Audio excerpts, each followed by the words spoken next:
going to start the questioning in our drone. Yeah. Took us right in. I mean, she almost makes you feel like play ball, right, Harold? I mean, let's go. Let's go inside Fiserv Arena. But people here in Milwaukee have been fantastic. Going to be fun. I hope Doug gets some time to speak and strong is inside, and you're about to see the make first some points, of the make an political impression. Season. Where We'll see we what end up happens. in November of 2024 is anyone's guess, but tonight is the first step in that direction. Enjoy it, America. We'll see you tomorrow morning. Brett and Martha take it from here. Good night.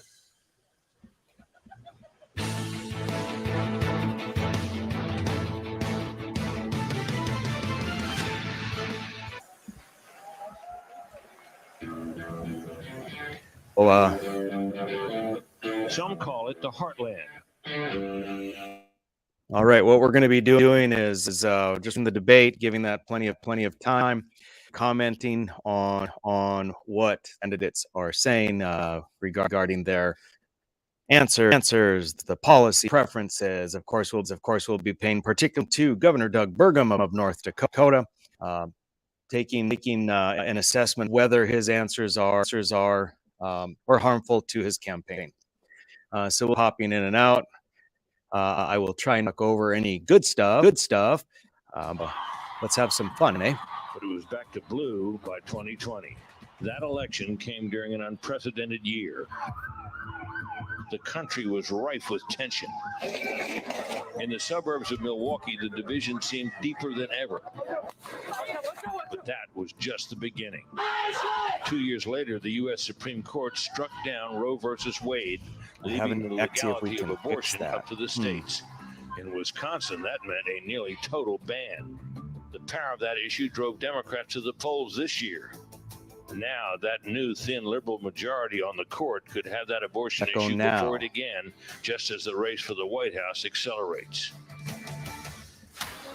Tonight, the Republican candidates will face off at the home of the Bucks and the Marquette Golden Eagles, hoping to return next July to this city on the shore of Lake Michigan. Well, we'll see how it goes. Republican nomination feel free to and I will certainly read them or say them, or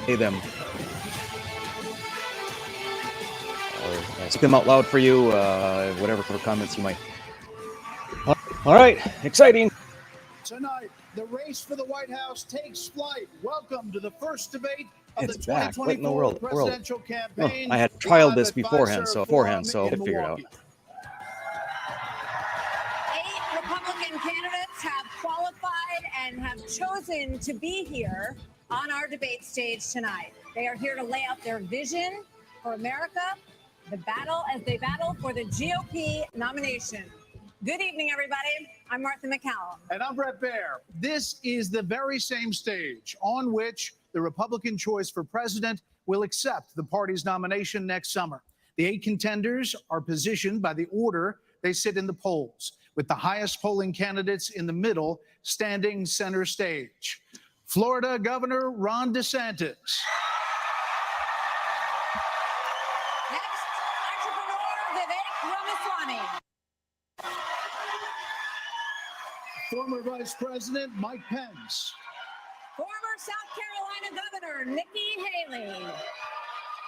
Former New Jersey Governor Chris Christie. South Carolina Senator Tim Scott. Former Arkansas Governor Asa Hutchinson. And North Dakota Governor Doug Burgum. Oh, a lot of cheers for Doug Burgum. Tell me if the echo is gone, because now I'm just talking into my AirPods instead of this mic. Out, you get 30 seconds to respond. And when the time runs out, we all will hear this. Very pleasant. So tonight, these candidates have a big opportunity to break out of the pack and to explain why they are best prepared to be the Republican choice for president at a time when the likely Democrat nominee, President Joe Biden, is working to convince the country that with Bidenomics, things are looking up. Bidenomics. They call my plan Bidenomics. No, they don't. Nobody calls your plan I'm not sure Bidenomics. they meant it in a totally complimentary way at the time. But guess what? It's working.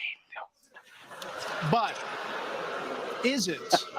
More than 65% of Americans say the country is headed in the wrong direction. And here's the reality for some voters we talked to here in Wisconsin this week. We have noticed a dramatic increase in prices at the grocery store just across the board. Gas is high and food is high. A lot of people's out here homeless because they can't buy food. It's tough when you got mortgage rates at 7-8% versus 2 to 3. It's just you can't afford a house anymore. Inflation is ridiculous. It's killing us out here. I remember when they said it was transitory. As we sit here tonight, Yeah. the #1 song on the Billboard chart is called Rich Men North of Richmond. Yeah. Hopefully you guys have all By a singer watched that. From Farmville, Virginia, named Oliver Anthony. His lyrics speak of alienation, of deep frustration with the state of government and of this country. Washington, D.C. is about 100 miles north of Richmond. These rich men north of Richmond, Lord knows they all just want to have total control. Want to know what you think, want to know what you do, and they don't think you know, but I know that you do. 'Cause your dollar ain't shit, and it's taxed to no end. Cause the rich men, cause the rich men. So, Governor DeSantis, why is Yep. this song striking such a nerve in this country right now? What do Really you is. think it means? Our country is in decline. This decline is not inevitable. It's a choice. We need to send Joe Biden back to his basement and reverse American decline. And it starts with understanding we must reverse Bidenomics so that middle-class families have a chance to succeed again. We cannot succeed as a country if you are working hard and you can't afford groceries, a car, or a new home, while Hunter Biden can make hundreds of thousands of dollars on lousy paintings. That is wrong. We That's also a good cannot dig. That's a succeed good dig. when the Congress spends trillions and trillions of dollars. Those rich men north of Richmond have put us in this situation. And finally, we need to lower your gas prices. We're going to open up all energy production. We will be energy dominant again in this country. I showed it could be done in the state of Florida. I pledge to you as your president, we will get the job done and I will not let you down. So that's really good red meat, real basic. He has an advantage by being the first one and a great prepared statement. Said there, and why would you be better on the economy than him? Well, look, I do agree predominantly with what Governor DeSantis just laid out. And I think that if you Predominantly. asked every one of us up here, that we would agree predominantly with what he just laid out. Here's the difference. The difference is that we're going to have to work and make sure that we sell these ideas and be able to put ourselves in a position where we get a majority of the vote, not only by winning the Congress and the Senate in 24, but also by having someone who's had the experience of doing it. Now, I was elected as a conservative Republican in a blue state with 61% of the vote, with a Democratic legislature against me the entire time. And we still, through hard, strong decision-making, brought them around to our point of view. We cut taxes in New Jersey. We cut debt in New Jersey. We made sure that each and every time we were confronted with bad Democratic ideas, we stood and stopped them. And when there were good ideas, we brought people together to make progress going forward. Truth and accountability are the things we need to do to fight waste. And I'd say the last thing is this, Brett. We cannot sit by any longer and allow the kind of spending that's going on in Washington, because every dollar they spend is a dollar that these people are not allowed to spend on their children and their grandchildren. It's robbing our country and it's wrong. Well, Governor, let me just follow up very quickly. New Jersey, when you were governor, had the second lowest credit rating in the nation after Illinois, and it was downgraded 11 times. Yep. Yeah. And that's what happens when you inherit a blue state that has done that. But when you look at what we did on debt, Brett, in that state, we cut debt in that state, debt that had been left to us by 3 Democratic. You know, he makes a good point. You can only do so much when you're in a deep blue state. But what I would point out here is that first impressions are the longest lasting impressions. And DeSantis came out with strong red meat, populist message. And I think Christie here is floundering a little bit. He started coming back, talking about your children, grandchildren, but Brett just kind of knocked his knees out from under him. The song also goes after welfare programs. As a senator, now President Biden argued for freezing federal spending, this was back in the 80s, and dealing with sacred cows. He does not talk about that anymore. You have been a senator, though, for 10 years. I love that they're talking about this song. To rein in the simple, increasing beautiful size song. of government. Well, thank you for the question. As a pretext for all their Over the last questions. several years, I've had an opportunity to vote against spending package after spending package after spending package. What we also need to understand is that Joe Biden's Bidenomics has led to the loss of $10,000 of spending power for the average family. When you see 16% inflation, your gas is up 40%, your food is up 20%, your electricity is up 20%. We can stop that by turning the spigot off in Washington, sending the money back to the states, and allowing the decisions to be made at their own houses. I helped write the Tax Cuts and Jobs Act in 2017. We cut taxes for a single mom like the one that raised me by 70%, for dual households by 60%, returning to the average family $4,000. If you don't send it to Washington, we can't spend it. That's good news for the American people. Okay, but just to follow up, you did, during the Trump That's administration, you approved 4.4 trillion, going after 4.1 trillion, 1.7 trillion over the course of that administration. That's a lot of money. There's no doubt that during the Trump administration, when we were dealing with the COVID virus, we spent more money. But here's what happened at Needlessly, the end of our needlessly, time in the all you majority. big spending We had Republicans. low unemployment, record low unemployment, 3.5% for the majority of the population, 70-year low for women. African Americans, Hispanics, and Asians had an all-time low, but our inflation was at 2%. Under Joe Biden, we've seen the exact opposite. We've seen inflation explode, which led to 12 Federal Reserve increases that's devastating home buyers today. Mr. Ramaswamy. Yeah, the inflation doesn't happen instantly. The inflation, any inflation that the Republicans, including Tim Scott, caused by voting on these big spending bills occurred down the road. So the Republicans contributed to the inflation that we have under Biden. So let's at least be honest there. Over more experienced politicians on this stage. You're basically, a blank slate for people. You're 38 years old. You've said that you only voted in 2 presidential elections before this moment, this political race. So first, let me just address a question that is on everybody's mind at home tonight. Who the heck is this skinny guy with a funny last name, and what the heck is he doing in the middle of this debate stage? I'll tell you, I'm not a politician, Brett. You're right about that. I'm an entrepreneur. My parents came to this country with no money 40 years ago. I have gone on to found multi-billion-dollar companies. I did it while marrying my wife, Apoorva, raising our 2 sons, following our faith in God. That is the American dream. And I am genuinely worried that that American dream will not exist for our 2 sons and their generation unless we do something about it. And I do think Brett is going to take an outsider, because for a long time, we have professional politicians in the Republican Party who have been running from something. Now is our moment to start running to something, to our vision of what it means to be an American today. If you have a broken car, you don't turn over the keys to the people who broke it again. You hand it over to a new generation to actually fix the problem. That's why I'm in this race, and we're just getting warmed up.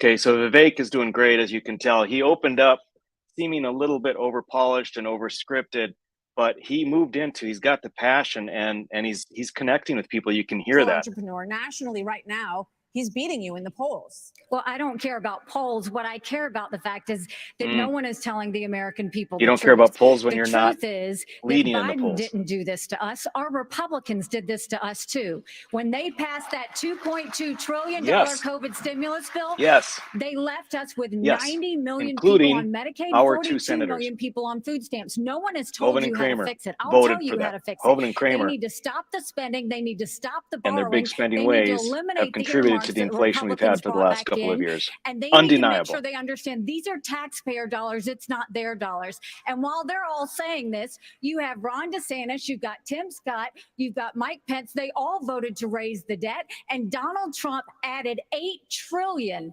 to our debt. And our kids are never going to forgive us for this. And so at the end of the day, you look at the 2024 budget, Republicans asked for $7.4 billion in earmarks. Democrats asked for $2.8 billion. So you tell me who are the big spenders. I think it's time for an accountant in sister. the White House. Vice President Yes. Pence. Yes. Brilliant answer. That's what people want to hear. They know that Republicans have been part of the problem. Democrats are part of the problem. The establishment is the problem. Is a quote major problem for them. Right. You blamed the Biden administration spending for that increase. But as vice president, your administration spent more than any prior, $7.8 trillion added to the national debt, $3.5 trillion of that before COVID. So does that mean that you're part of the spending problem? Well, first off, thanks for the question. Thanks for letting me respond to a reference to our administration's record. I'm incredibly proud of the record of the Trump-Pence administration. I mean, in 4 short years, we rebuilt our military. We revived our economy. We unleashed American energy. And we appointed 3 conservatives to the Supreme Court that gave the American people a new beginning for the right to life. Now, Martha, you asked earlier who's the most best prepared for this job. And I must say, with all due respect to all of my friends on the stage, and even to one that's probably looking on, I think unquestionably I am the best prepared, the most tested, the most qualified and proven conservative in this race. I was a leader in the Congress of the United States. I led Indiana where we balanced budgets and had a AAA bond rating when I was governor. And as vice president of the United States, we spent funding to backfill on the military cuts of the Obama administration. And then we were there in the worst pandemic in 100 years. All that being said, I was the first person in this race to say that we've got to deal with the long-term national debt issues. You got people on this stage that won't even talk about issues like Social Security and Medicare. I mean, Vivek, you recently said a president can't do everything. Well, I got news for you, Vivek. I've been in the hallway. I've been in the West Wing. A president of the United States has to confront every crisis facing America. I will put our nation back. So the key here is to watch. He's attacking Vivek. So Vivek is identified as the biggest threat after Trump right now, possibly DeSantis. So you're looking at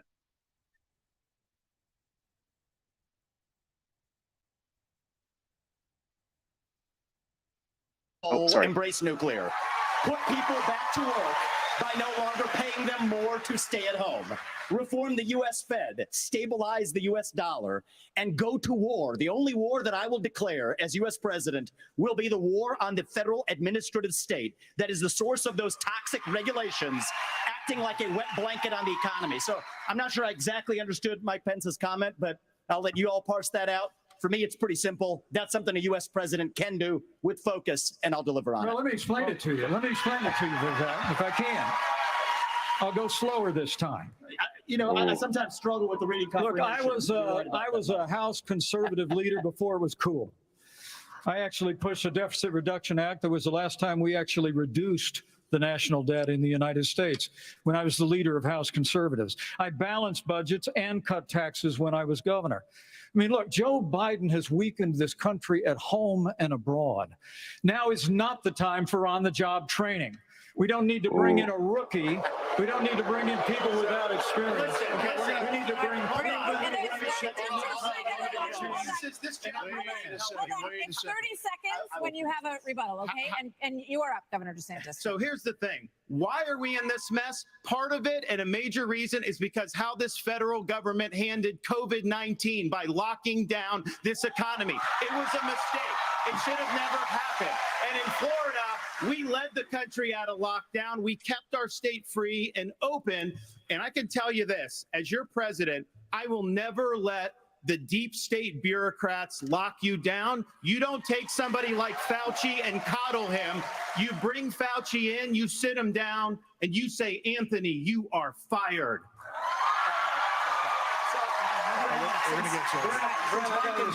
You know what? We're going to bring in. I just want to respond to Mike for 1 second because he invoked me back.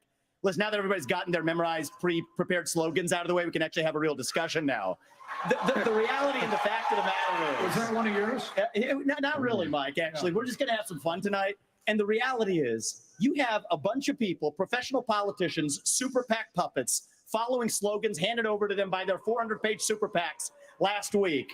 The real choice we face in this primary is this. Do you want a super PAC puppet, or do you want a patriot who speaks the truth? Do you want incremental reform, which is what you're hearing about, or do you want revolution? Okay. And I stand on the side of the American revolution. We're going to take control back here. We need everyone Remember? to have a moment on the economy. Yeah. I think that. So Vivek was very skillful there in making sure he got the time. He got exactly what he wanted to say.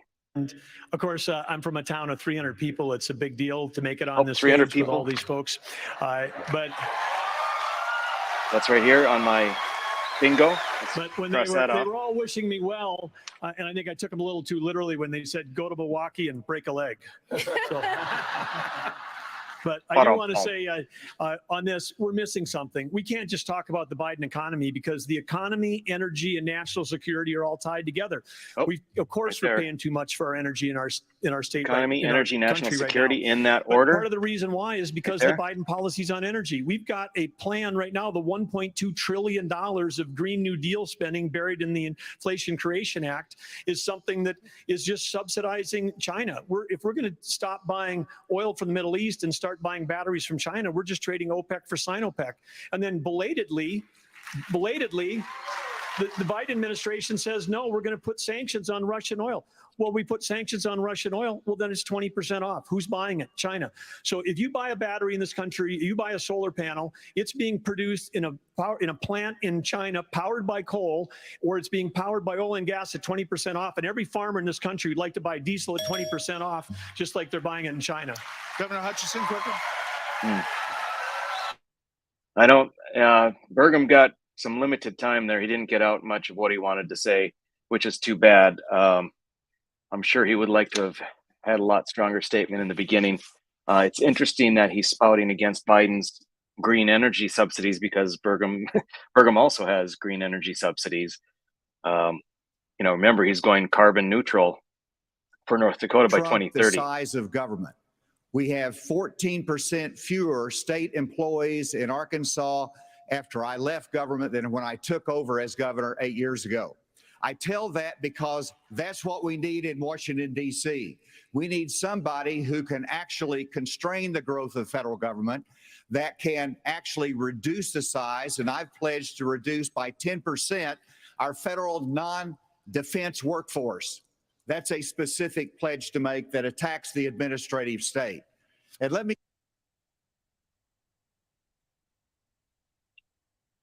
Uh-oh. Well, at least it stopped on Asa. I wonder what's going on.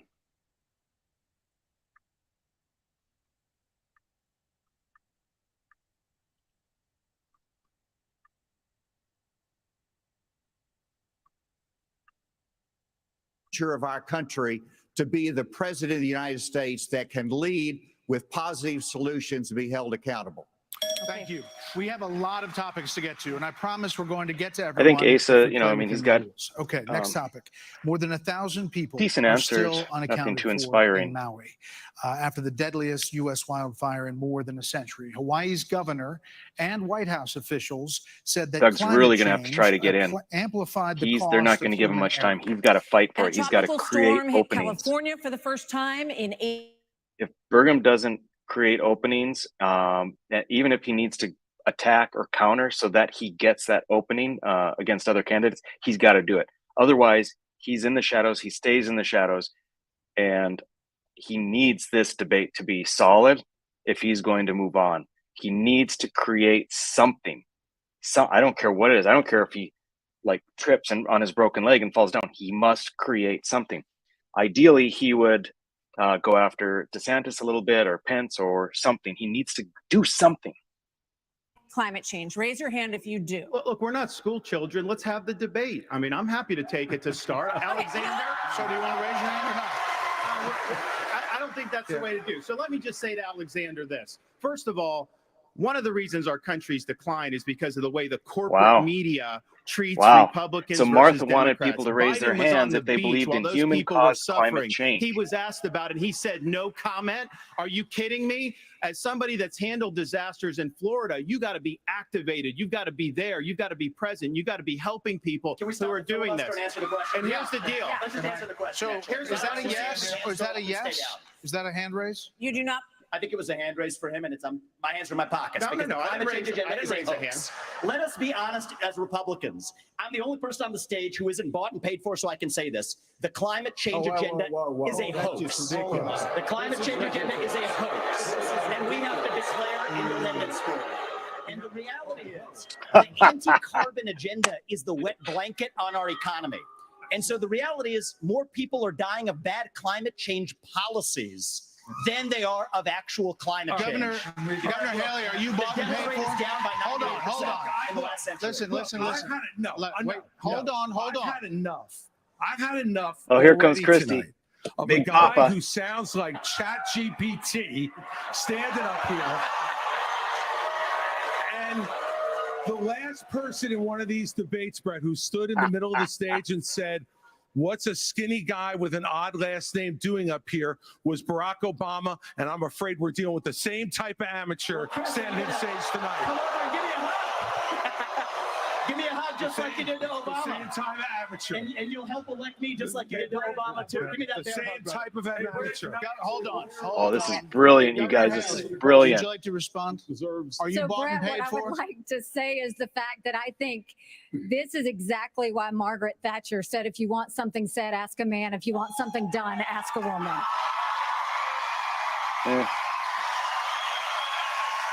First of all, we do care about clean air, clean water. We want to see that taken care of, but there's a right way to do it. And the right way to do it is, first of all, yes, is climate change real? Yes, it is. But if you want to go and really change the environment, then we need to start telling China and India that they have to lower their emissions. That's where our problem is. And these green subsidies that Biden has put in, all he's done is help China, because he doesn't understand all these electric vehicles that he's done, what that does. Half of the batteries for electric vehicles are made in China. And so that's not helping the environment. You're putting money in China's pocket, and Biden did that. So first of all, I think we need to acknowledge the truth, which is these subsidies are not working. We also need to take on the So yeah, she's exactly right. It's maybe not super inspiring, but she's solid. But Vivek came out great. Here's what the American They people just asked if deserve he's bought and is a paid for debate it. about the issues that affect their lives. Going back and forth being childish is not helpful to the American people to decide on the next leader of our country. Number one, wait a second. And number two, as a That's kid good. who grew up in That's a good. single parent household mired in poverty, I wondered, was the American dream real for kids who are devastated by poverty, devastated by the challenges of life?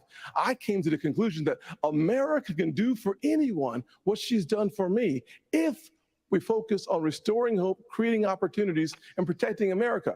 If we want the environment to be better, and we all do, the best thing to do is to bring our jobs home from China. If we create 10 million new jobs in my Made in America plan, we will have. So back to the kerfuffle there. Ramaswamy would have been just absolutely spot on if he just had said he's one of the very few politicians not bought and paid for by the energy industry. Instead, he, just saying I'm the only one up here not bought and paid for. That's not. You're suddenly bringing on a whole different feel that was unnecessary. That brought on the attacks. Now, Big Papa comes after him. And calls him, he says he sounds like ChatGPT, which is hilarious, but I don't know if it's that much of a dig. But then Ramaswamy comes back and says, hey, why don't you help get me elected like you did Obama? So very interesting. Candidates will weigh in on what could be a defining issue in the 2024 campaign. The first Republican debate continues moments away. So, all right. If any of you are watching X, I'm sure that's probably interesting. I guess Trump is on If you're going to continue watching here, we're going to continue following the debate. I'm looking at your comments. If there's anything in particular related to what they're saying, I have the ability to pop your comments live. Let's just see here. For instance, yeah. So Roberta saying Bismarck Public Schools is already saying we're going to end up masking this year. So we'll hide that back up. So I can throw your comments up. Feel free to send them out. So I am keeping track of Doug Burgum's, probably backwards, right? Doug Burgum's bingo card that I made. I'm keeping track of points that I think each of the contestants or candidates are scoring. And we'll see how things go here. I'm concerned, Burgum, as much as he's not a fighter, he's going to have to do something to create an opening. If he doesn't get an opening, he may as well not have sent out all of those gift cards, which, by the way, I have one. And he's got to create an opening. You saw that basically what the moderators did was essentially said, hey, there's all this activity going on here, but we have to give a moment to these two guys on the end, Doug Burgum and Asa Hutchinson. And you don't want that to happen. He needs to create something. And I don't think he's accustomed to that. I don't know if he has it in him.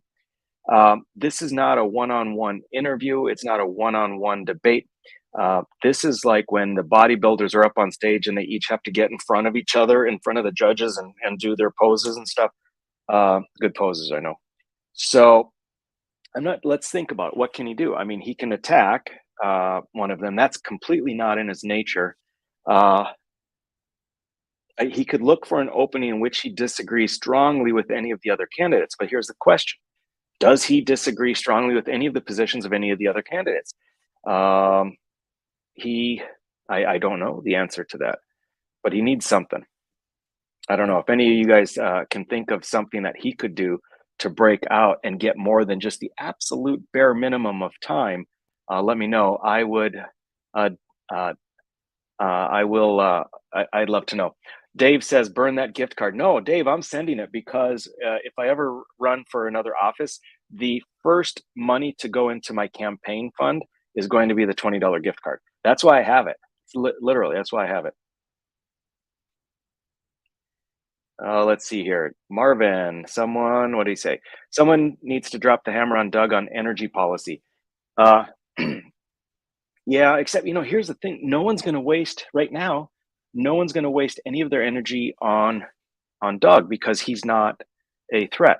And I'm not saying that in a mean way. I'm just saying by numbers, by everything. I mean, look where he's positioned. So it's all about Vivek and DeSantis.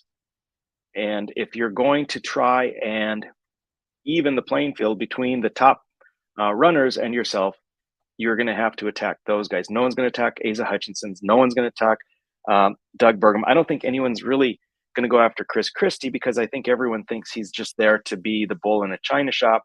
And I still don't know why he's in. He wants to hurt DeSantis. He wants to hurt Trump.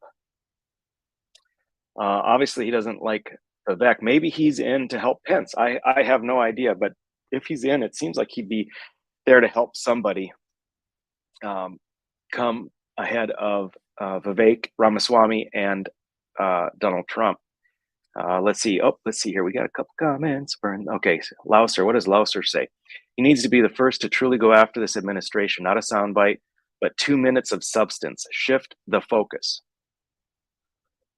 Yeah, that would be good. And he'll need to, he's only getting these narrow windows. So it's got to be something that packs a punch. It's got to be something that's bold, maybe on the verge of controversial. See, I don't know what it can be. If he goes after the administration, he could go after spending, like Tim Scott can't and Pence can't, and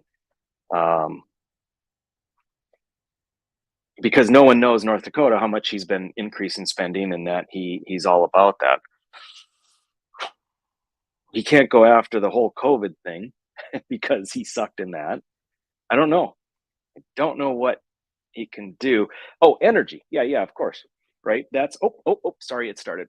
But he can go after energy. That's what he ought to do. That's probably his strong card that he's holding right now. It will take 60 Senate votes. It will take a majority of the House. So in order to do that, let's find consensus. Can't we all agree that we should ban late-term abortions?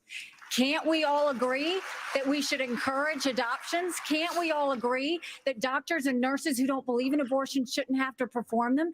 Can't we all agree that contraception should be available? And can't we all agree that we are not going to put a woman in jail or give her the death penalty if she gets an abortion? Let's treat this like a respectful issue that it is and humanize I think the she's throwing situation out and red stop herrings. I don't demonizing the situation. think anyone's saying some of those things.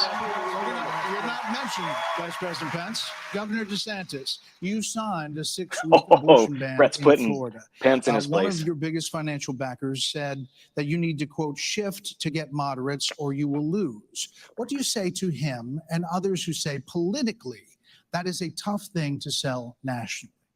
Well, I would say we sold the biggest election landslide victory in the history of the Republican Party in the state of Florida in 2022. That's what I did.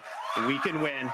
But second of all, look, you got to do what you think is right. I believe in a Thanks, culture Dave. of life. Sorry, guys. I was proud I'm to new at sign this. the heartbeat bill. I remember one of the most impactful moments of my life was when I heard the heartbeat of my oldest daughter in my wife's womb and then saw the sonograms of all 3 of my kids. What the Democrats are trying to do on this issue is wrong, to allow abortion all the way up to the moment of birth. I know a lady in Florida named Penny. She survived multiple abortion attempts. She was left discarded in a pan. Fortunately, her grandmother saved her and brought her to a different hospital. We're better than what the Democrats are selling. We are not going to allow abortion all the way up till birth, and we will hold them accountable for their extremism. But just to be clear, Governor, would you sign a 6-week ban federally?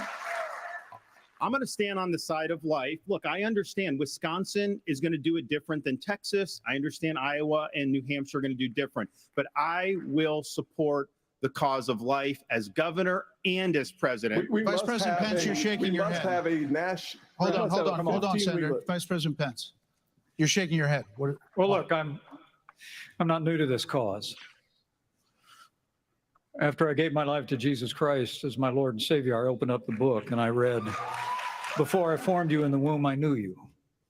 And see, I set before you life and death, blessings and curses. Now choose life." And I knew from that moment on, the cause of life had to be my cause. And I've been a champion for life in the Congress, a champion for life as governor and as vice president. And to be honest with you, Nikki, you're my friend, but consensus is the opposite of leadership. When the Supreme Court returned this question to the American people, they didn't just send it to the states only. It's not a states only issue, it's a moral issue. And I promise you, as President of the United States, the American people will have a champion for life in the Oval Office. Can't we have a minimum standard in every state in the nation that says when a baby is capable of feeling pain, an abortion cannot be allowed? A 15-week ban is an idea whose time has come. It's supported by 70% of the American people, but it's going to take unapologetic leadership that stands on principle and expresses compassion for women in crisis pregnancies. I'll do that as President of the United States. He called my name, so I want to respond to that. 30 seconds. So first of all, I will say it is in the hands of the people, and that's where it should be. But when you're talking about a federal ban, be honest with the American people. We haven't had 45 pro-life senators in over 100 years. So no Republican president can ban abortions any more than a Democrat president could ban all those state laws. Don't make women feel like they have to decide on this issue when you know we don't have 60 Senate votes in the House. 70% of the American people support but to 70% ban abortion of the after Senate a baby is does capable not. of experiencing pain. It's just going to take leadership. It's interesting. There's a lot of. Oh, are we going back to Burgum? Right. Let's get Governor Bergman for one minute All right. here. 1 minute. So, Boo. but the Supreme Court did overturn Roe v. Wade, and, Well, and the, oh the my God, result he of that sucks decision on was life, that it though. went back to the states. So that's where it is right now. So as I understand it, you are not in favor of a federal ban. What do you say about the states? There's about 5 of them, including New Jersey, I think a few others. Oh, this is Doug's like weakest that allow point. abortion up until the time of birth, though. If you were president, would you be able to abide that? Well, first of all, I'm a pro-life governor of a very pro-life state. And this issue is, of course, very important. But I am on the record, and I stand behind that we should not have a federal abortion ban. We should not. And the reason why we shouldn't is very simple. It's the 10th Amendment in the Constitution. In the Constitution, which the states created the federal government, not the other way around, it says that there were certain duties allowed to the federal government delegated to them by the states. The rest are left to the states, comma, or importantly, or to the people. We need to get back to freedom and liberty for the people in this country. And we can't have Republicans who fight for 50 years for this great cause and to return it back to the states. And then the next day they turn around and go, no, the feds should do that, because the feds are stepping into people's lives. They're stepping into people's businesses over and over. If we say that the feds should be in on this one, where do we stop? I say that we follow the Constitution, and this is returned to the states. This is where it should be. But Governor Burgum, you signed a 6-week ban. Time out. You signed a 6-week ban.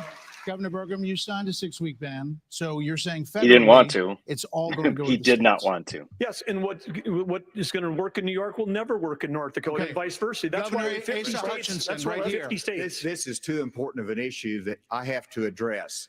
First of all, the Supreme Court gave it back to the elected representatives, whether it's the states or whether it's the United States Congress. That's So there is authority.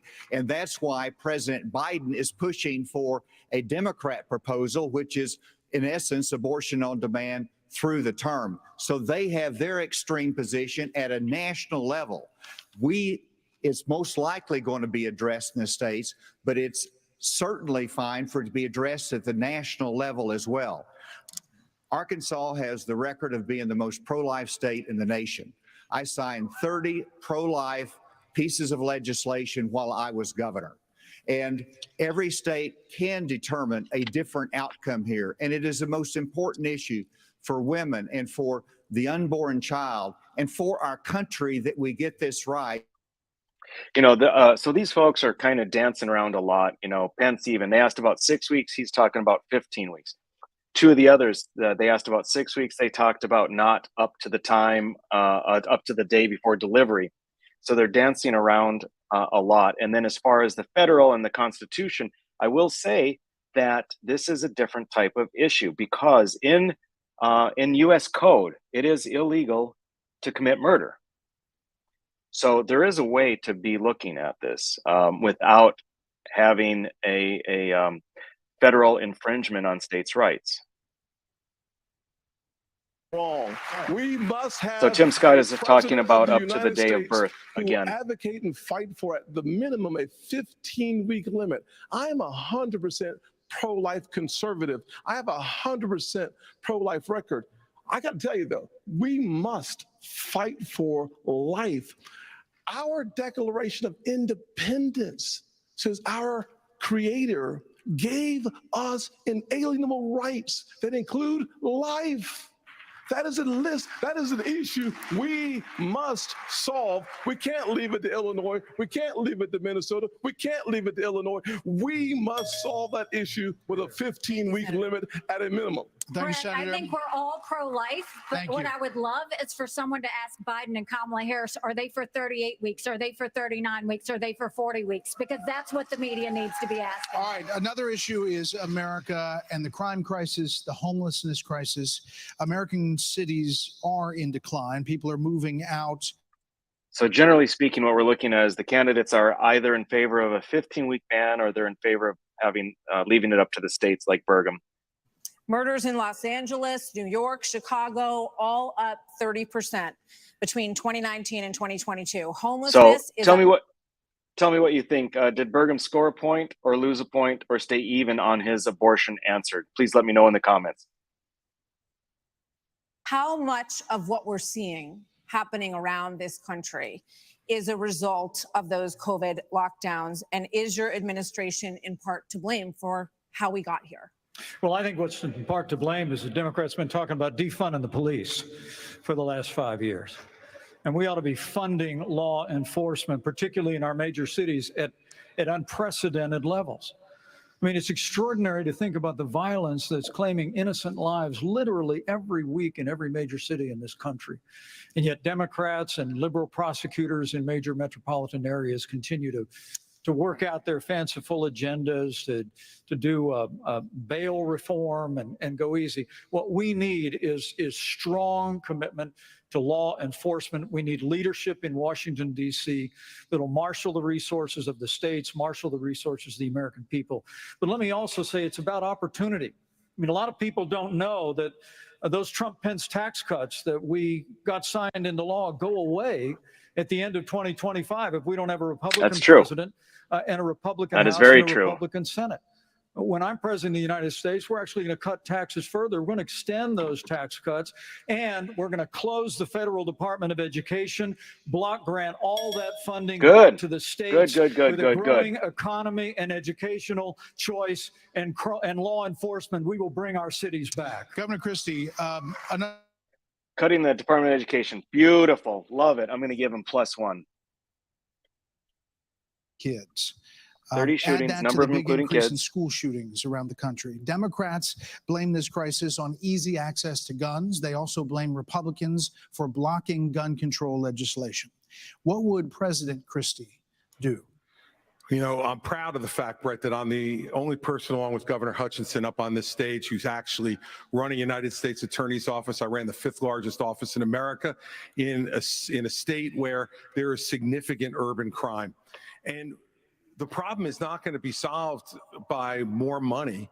The problem is that these prosecutors in these localities in the states are refusing to do their job and to arrest violent criminals. So what a President Christie would do is appoint an attorney general who would instruct each of the 93 U.S. attorneys that they are to take over the prosecution of violent crime in every one of those cities that are failing to do so. We have plenty of room in the federal prisons to lock up these violent criminals and clean up what's going on all across this country in these individual cities.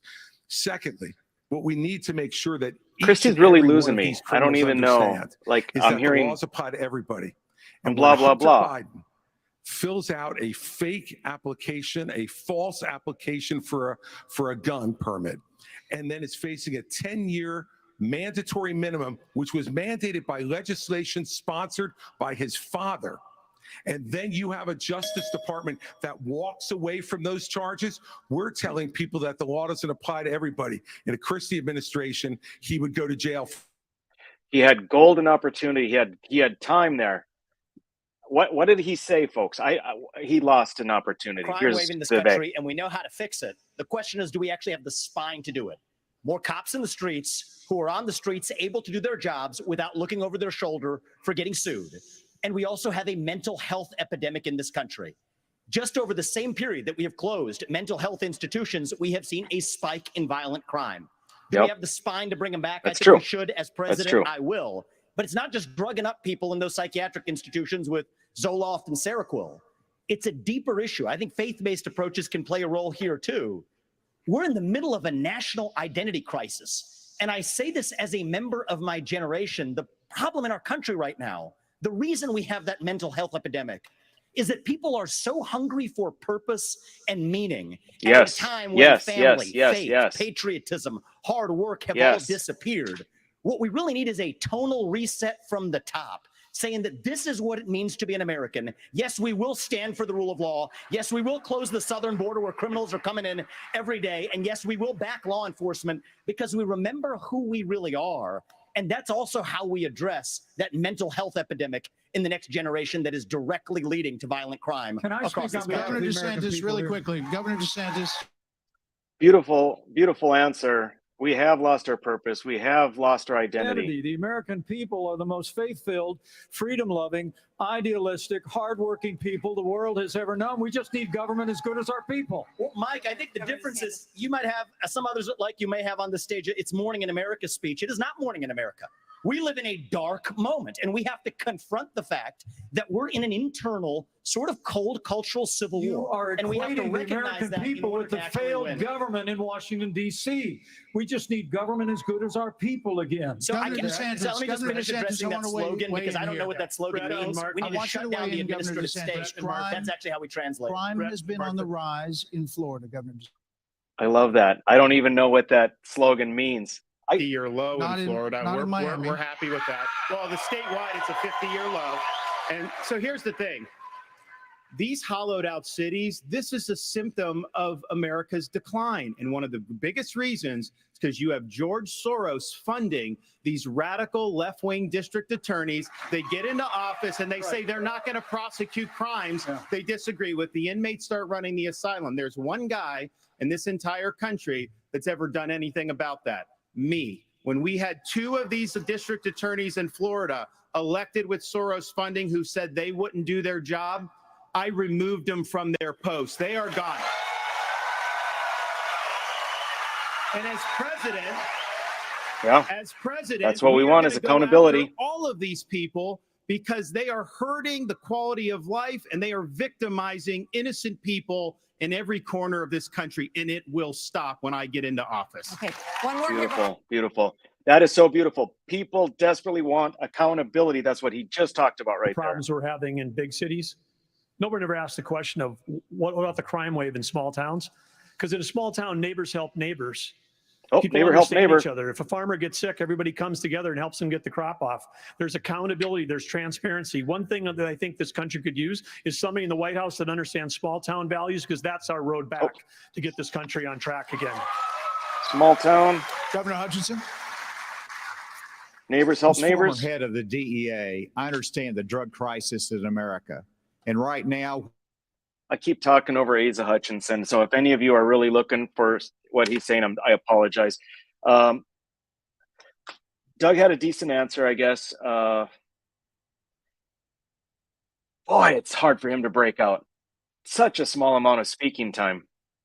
but it's also about education of our young people, making sure that we have the tools that are needed for addiction counseling. That's what we expanded in Arkansas as well. Whenever you look at the underlying challenge of America, though, no one likes to see an America with smash and grab in our inner cities. As President of the United States, that will stop. It starts at the top with the respect for our justice system that a former president who's under indictment has undermined by attacking judges, by attacking prosecutors, by attacking the system and saying he's aggrieved. And so we have to have respect for our justice system and the rule of law, and it starts at the top with the President of the United States. Brett, thank you. Hold on. Take a break. All right. So, speaking of that, right now you are looking live at Fulton County Jail, where former President Donald Trump will be processed tomorrow. So next, the candidates will have an opportunity to talk about the coming trials of Donald Trump. All right, folks. All right. So let's recap a little bit. Burgum had another opportunity. He got a few more seconds in of speaking. I've got a text here that his window that he could have had is to bring Biden corruption back into it. He could have talked about small town values and then brought around the whole Hunter Biden corruption and all of that. That would have been brilliant. That would have been a brilliant move because what he said was something kind of nice, a little bit of a platitude. And then that was it. Once again, Doug, you're going to only get one or two more opportunities. You must say something profound or at least controversial. You must do something if you're going to break out. Vivek, I think, is killing it. I'd love for him to work on, and I have the same problem, but he's coming across maybe a little arrogant. And so it'd be great if you could work on that, a little bit less of laughing at what some of the others are saying, like Pence or Christie, so that it's almost like he seems genuinely to be listening to them, even though perhaps it's not worthy of listening to. But Vivek is killing it. He's hitting, I think, enough of the red meat and populism, and also attacking. He's doing great. And DeSantis is also, I think, doing great. Pence, I'm not so sure. I mean, Pence is what? He's not inspiring. And I think with where things are at, you must do something to inspire. You must say something to inspire. So he may be, on a lot of his answers, bringing about some common sense, bringing about level-headedness, and those are all very good things. Those are particularly good things for a general election. Remember, this is a primary election, and you have a little bit more on the two extremes of the political spectrum who are going out and voting. So I don't think that's really going anywhere. I believe that Nikki Haley has an opportunity. She's kind of on the cusp where she could have a memorable performance. It's not there yet. She's got to come out and, again, do what I'm pleading for Doug to do, say something a little bit more that connects with people, that inspires them, that impassions them. So she's on the cusp. I'm looking for a little something there. And let's see here. What do we have? Vivek should remind Pence that Pence was vice president to another guy that had no political experience. That's pretty good. Yeah, I think that would be not bad at all. So really fascinating situation here tonight, folks. What we've got are the two leaders showing why they're the leaders. They are going to come out ahead on this thing. Their numbers are both going to rise after tonight's debate, and you're going to see some of the others, their numbers will drop down. Tim Scott, same as Nikki Haley, we're looking for a breakout moment. He's right on the cusp. He's right on the verge. He's kind of got some of the passion. He's got some of the inspiration. He certainly has the fundamentals, the principles down. But he's got to connect. He's got to finish it off. He's got to make people want to stand up when they're in the audience and applaud. And he's not quite hitting it. He has so much potential. He's got to find that opportunity. Hopefully he's been practicing, and he will know that I don't know, what is it? It's 9 o'clock. I don't know how long this debate goes, but he knows that it's coming to an end. He must score some big hits right away. He and Nikki Haley are on the ropes, but they're still potentially going to come back. I think that you're looking at Christie, at Burgum, at Hutchinson, that they're down. I don't see them coming back. I don't see their numbers rising after this debate. Now, I could be wrong. Maybe there's going to be that breakout moment. Marion, the debate is all about insult. Interrupt and shout down. They haven't touched on anything of substance. Yes, indeed. Yeah. So I think we're back here. Are we? Nope, we're just coming back, folks. So let's rock and roll. Rock and roll. Here we go. Well, we have a lot to get to in this second hour of this GOP second hour debate. Policy discussions the Americans want to hear you just all a little, on. Wee bit. China. A wee bit Ukraine, more risky. Immigration, education. But we are going to take a brief moment and talk about the elephant not in the room. Oh, here we go. Trump deflection time. Trump deflection time. Indicted in 4 different states on 91 counts. He will be processed tomorrow in Georgia at the Fulton County Jail for charges relating to the 2020 election loss. You all signed a pledge to support the eventual Republican nominee. If former President Trump is convicted in a court of law, would you still support him as your party's choice? Please raise your hand if you would. Oh, whoa. Just what?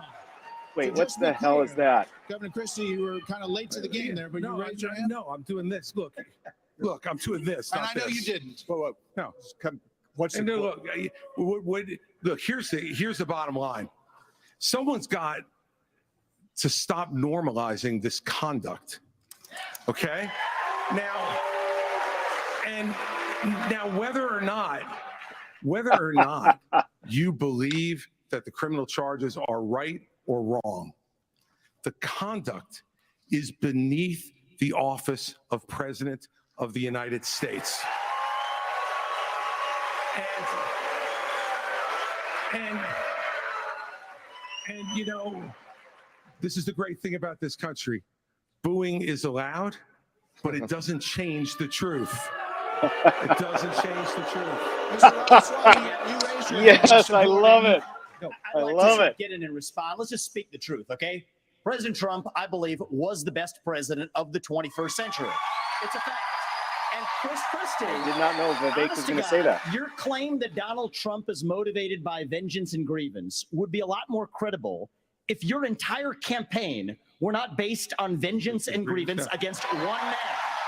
And if people at home see a bunch of people blindly bashing Donald Trump without an iota of vision for this country, they could just change the channel to MSNBC right now.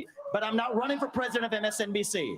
I am running for president of the United States. We're skating on thin ice, and we cannot set a precedent where the party in power uses police force to indict its political opponents. It is wrong. We have to end the weaponization of justice in this country. That's true.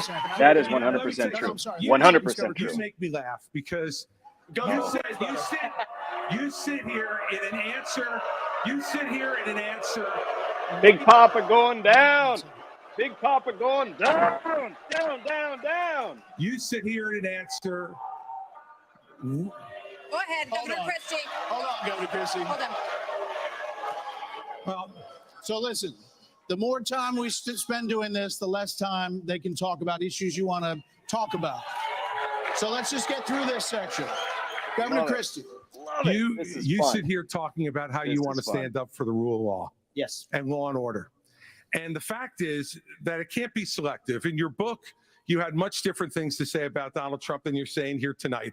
That's not true. Well, it is very true. That is not true. It's very true. I read it, Because and I there's a know. difference Look, between bad behavior and illegal behavior, Chris. And you as a prosecutor should know better. You know what? I know a lot better. There's a difference between bad behavior. And I know a lot better than you do. You've never done it like you've never done anything to try to advance the interests of this government except to put yourself forward as a candidate tonight. And here's the thing. We've stood up for law and order. I did it as U.S. attorney. I did it as governor. And I am not going to bow to anyone when we have a president of the United States who disrespects the Constitution. He said, MSNBC contributor. Martha, it's important to say that the president said, Donald Trump said, it's okay to suspend the Constitution. Now, the oath you take is to preserve, protect, and defend, not suspend. I will always stand up for our Constitution, regardless of the political pressure. We have another question for you. We're going to get everyone in on this issue, but I have another question. So I want to just say that whether you're for Trump or against Trump, a lot of what Vivek had to say was absolutely Has faced spot on. hecklers on the campaign trail over his actions on January the 6th. On that day, the vice president moved forward with the certification of the election. So do you believe that Mike Pence did the right thing, Senator Scott? Do you believe he did the right thing? Absolutely. He did the right thing. Number one. Number two, we should be asking ourselves a bigger question about the weaponization of the Department of Justice. When I'm president, the first thing I'll do is fire Merrick Garland. Second thing I'll do, fire Christopher Wray, because we need Lady Justice to wear a blindfold. Good. Without that, no one has confidence in our justice system. Yes. 17% of Republicans have confidence in our Department of Justice. Here's why. We keep seeing not only the weaponization of the Department of Justice against political opponents, but also against parents who show up at school board meetings. They're called, under this DOJ, they're called domestic terrorists. Firing Christopher Wray, but that's not shut down the FBI. Actually have the courage to get it right. Mr. Ramaswamy, let me finish my comments. Yes. Not only that, in addition to that, we see the SWAT team show up at pro-life activist homes with guns drawn, because this DOJ uses their power, uses their authority, not just against political opponents, but against conservatives and conservative causes. It is time for a change in America, and I will bring that change to the greatest nation on God's green earth. We have an important But Governor question still to DeSantis, do you answer. believe that Mike Pence did the right thing on January 6th? So here's what we need to do. We need to end the weaponization of these federal agencies. Right, but And that's I not will the do question. that. That's not the question. That's true. But here's the thing. You gonna answer the This question? election is I know, not but- about January 6th of 2021. It's about January 20th of 2025, when the next president is going to take office. I know what the Democrats would like to do. They want to talk about all these other issues, but we've got to focus on your future. We've got to focus on reversing the decline of our country. right. I learned in the military, I was assigned with U.S. Navy SEALs in Iraq, that you focus on the mission above all else. You can't get distracted. So Republicans, we've got to look forward, and we've got to make sure that we're bringing the message that can win in November Did not answer 2024. the question. Did not answer the question. Vice President Pence, The mission of the President what of do the you think, United Vice States President? is to support and defend the Constitution of the United States. I think the American people deserve to know whether everyone on this stage agrees that I kept my oath to the Constitution that day. There's no more important duty. So answer the question. I've answered this before. So yes. Why are we? Mike did his duty. I got no beef with him. But here's the thing: is this what we're going to be focusing on I'm relieved. going We will. forward? The rehashing of this. I'll tell you, Governor the DeSantis, Democrats would love that, we and they spent- will win if we Governor let him get away DeSantis, with it. I'm not letting He's right. He is absolutely right. He's right. him ragged around this country, and we're going to hold him accountable. Let me just say, Governor Yes. DeSantis, we spent an hour talking about policy. Former President Trump is beating you by 30, 40 points in many polls. So it is a factor in Brett's- the GOP primary. Brett's bringing it Governor around. Hutchinson, you did Brett's not bringing it raise your around. hand. I did not raise my hand because there's an important issue we as a party have to face. And over a year ago, I said that Donald Trump was morally disqualified from being president again as a result of what happened on January 6th. More people are understanding the importance of that, including conservative legal scholars who says he may be disqualified under the 14th Amendment from being president again as a result of the insurrection. This is something that could disqualify him under our rules and under the I love a Constitution. rowdy audience. And Love so a rowdy audience. obviously, I'm not going to support somebody who's been convicted of a serious felony or who is disqualified under our Constitution. And that's consistent with RNC rules. And I hope everybody would agree with me. We're going to get to a lot more time. We're going to move on. No, we're going to. Martha, can I answer the question? Can I get in on this? Okay, I'd like to answer. You No, have I don't already like been my answer. on Hang it, in Vice there. President Pence. All right, I'd like to answer the question Go you ahead. asked and not give a pre-canned speech. Mike Pence stood for the Constitution, and he deserves not grudging credit. He deserves our thanks as Americans for putting his oath of office and the Constitution of the United States. So perhaps that's our answer, folks. Chris Christie is in there to help Mike Pence. It's to take down Trump. It's to take down DeSantis. It's to take down Vivek Ramaswamy. Take them each down a few notches. Try and make an opening, create a path for Pence. That's Constitution why he's to there. put forward his political career. Mike Pence said no, and he deserves credit for it. Okay. Governor Haley, we haven't heard from you on this. Do you agree? Do you agree that Vice President Pence Where's did Burgum? Let the right Burgum thing speak. that day or not? I do think that Vice President Pence did the right thing. And I do think that we need to give him credit for that. But what I will also tell you is, look, I mean, when it comes to whether President Trump should serve or not, I trust the American people. Let them Hear, hear. vote. Let them decide.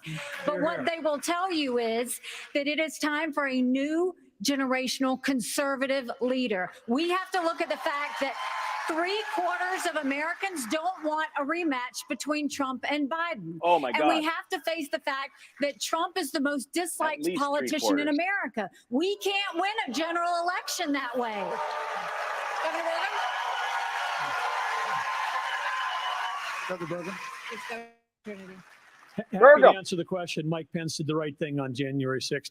But I would say you started off the top of this hour saying we're going to talk about China, Ukraine, education. We are. China is the number one threat to our country. And every minute that these 8 candidates spend talking about the past instead about the future is time that is just you know who loves it? Biden loves it, but China loves it when we're talking about the past. Okay, as promised, we were going to spend a few questions on it, let people say what they wanted to say. And now, indeed, we are moving on to the subject. The U.S. has committed nearly 77. Can I speak on this issue? I was You kind of did. involved. You answered on this. You did. You did say answer. something. Yeah. We thought you were done, but you No, I please. wasn't done. Well, Mike, why don't you say this? Join me in making a commitment that on day one you would pardon Donald Trump. I'm the only candidate on the stage who had the courage to actually say it.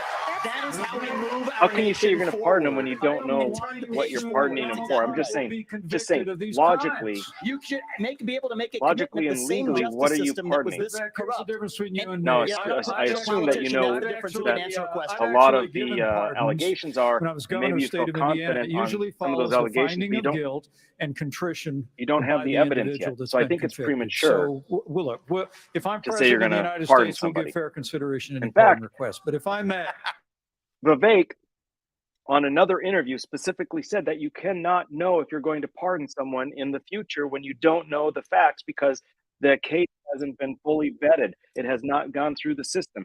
How do you know if you're going to pardon somebody? So I'm disappointed with Vivek there. I understand the sentiment.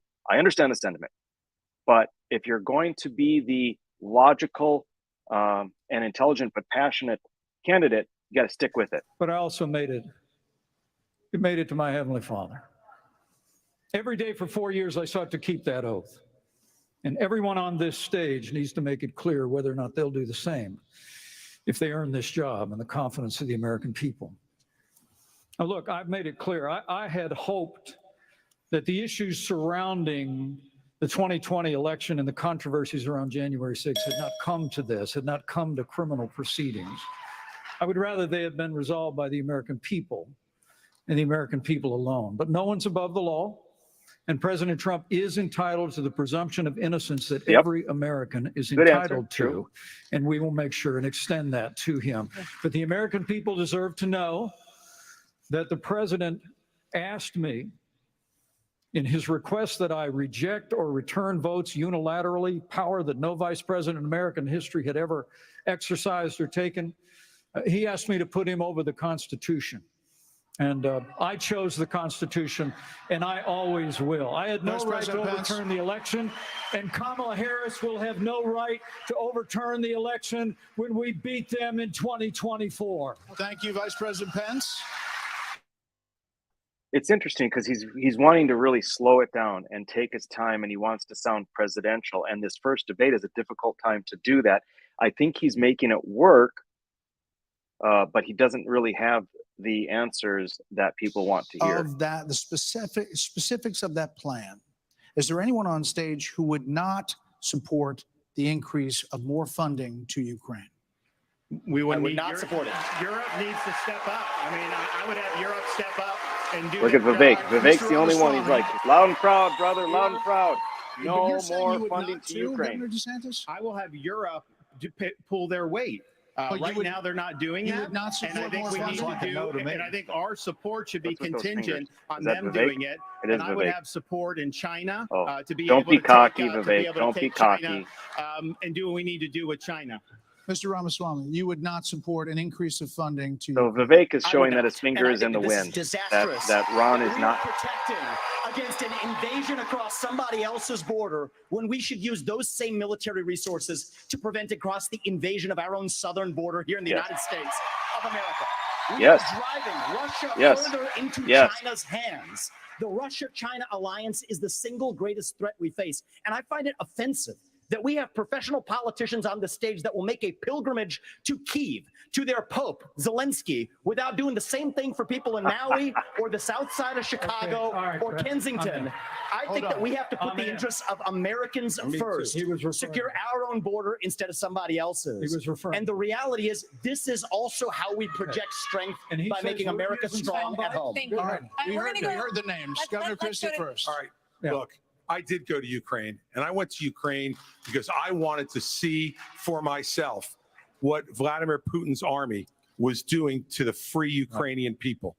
And let me tell you, I want you all to look around this arena tonight and imagine that every one of these seats was filled. And if every one of them was filled, there would still be 2,500 more children outside to make over 20,000 who have been abducted, stolen, ripped from their mothers and fathers, and brought back to Russia to be programmed to fight their own families. They have gouged out people's eyes, cut off their ears, and shot people in the back of the head, men, and then gone into those homes and raped the daughters and the wives who were left as widows and orphans. This is the Vladimir Putin. This is the Vladimir Putin. Yeah, I agree. I who call BS. Donald Trump called brilliant and a genius. If we don't stand up against this type of autocratic killing in the world, we will be next. Hang on.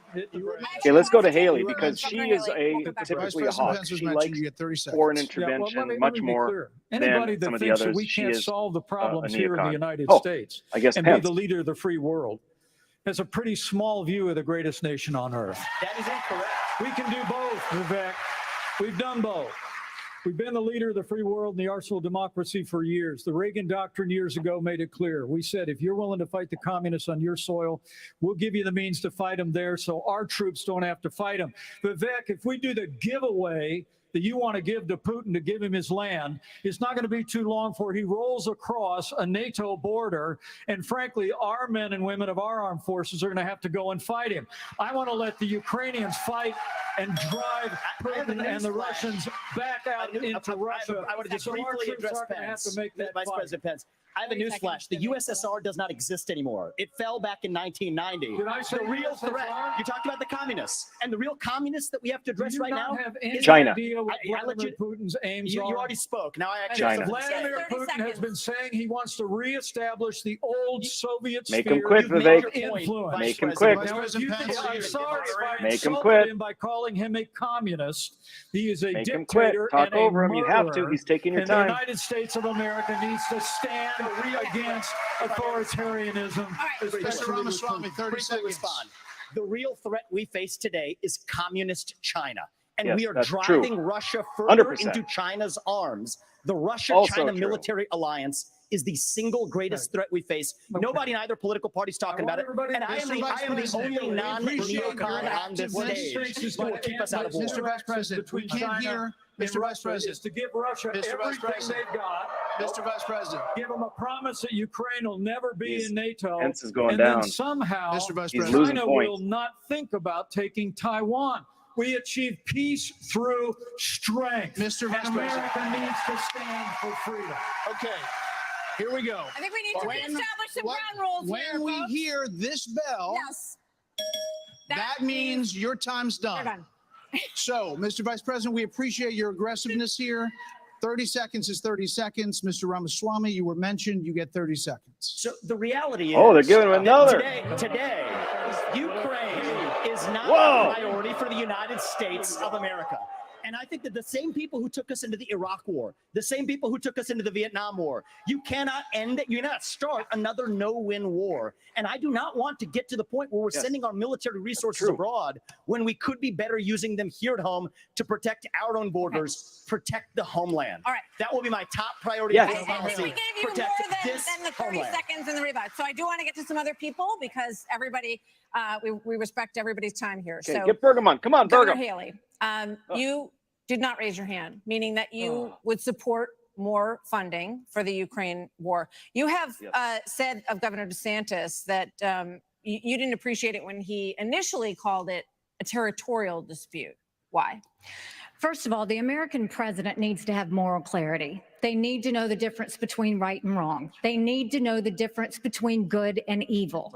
When you look at the situation with Russia and Ukraine, here you have a pro-American country that was invaded by a thug. So when you want to talk about what has been given to Ukraine, less than 3.5% of our defense budget has been given to Ukraine. If you look at the percentages per GDP, 11 of the European countries have given more than the U.S. But what's really important is go back to when China and Russia held hands, shook hands before the Olympics, and named themselves unlimited partners. A win for Russia is a win for China. We have to know that. Ukraine is the first line of defense for us. And the problem that Vivek doesn't understand is he wants to hand Ukraine to Russia. He wants to let China eat Taiwan. He wants to go and stop funding Israel. You don't do that to friends. What you do instead is you have the backs of your friends. Ukraine is the front line of defense. Putin has said, once Russia takes Ukraine, Poland and the Baltics are next. That's a world war. We're trying to prevent war. Look, Vivek has specifically said that he's in favor of a very strong Taiwan defense. So she's not speaking the truth there. And you are choosing a murderer over a pro-American country. First of all, Mr. Ramaswamy, you have 30 seconds. Mr. DeSantis, Nikki, I wish you well in your future career on the boards of Lockheed and Raytheon. I'm not on the boards of Lockheed and Raytheon. And Boeing came off of it, but you've been pushing this lie. You've been pushing this lie all week, Nikki. You want to go and defund Israel? You want to okay, let me address that. I'm glad you brought that up. I'm going to address each of those right now. This is the false lies of a professional politician. There you have it. Your watch, so the reality is, America less safe. You have no foreign policy experience, and it shows. And you know what? No. Nikki, you're a huge hawk. You want to spend tons of money. You want the United States to be the world's policeman. That has not been working. We're broke. We'll never be stronger than by the end of my first term. But it's not a client relationship. It is a friendship. And you know what friends do? Friends help each other stand on their own 2 feet. So I will lead Abraham Accords 2.0. I will partner with Israel to make sure Iran never is nuclear armed. But you know what I love about Israel? And I've been there probably in the last 10 years more than most people on this stage. You know what I love about them?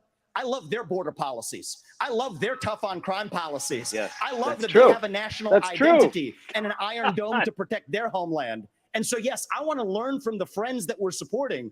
And what puzzles me is, I want to learn from those and apply those to protect our homeland, Nikki. Israel that is needs the answer. America. America needs Israel. Okay, Governor DeSantis, you were mentioned at the territorial dispute.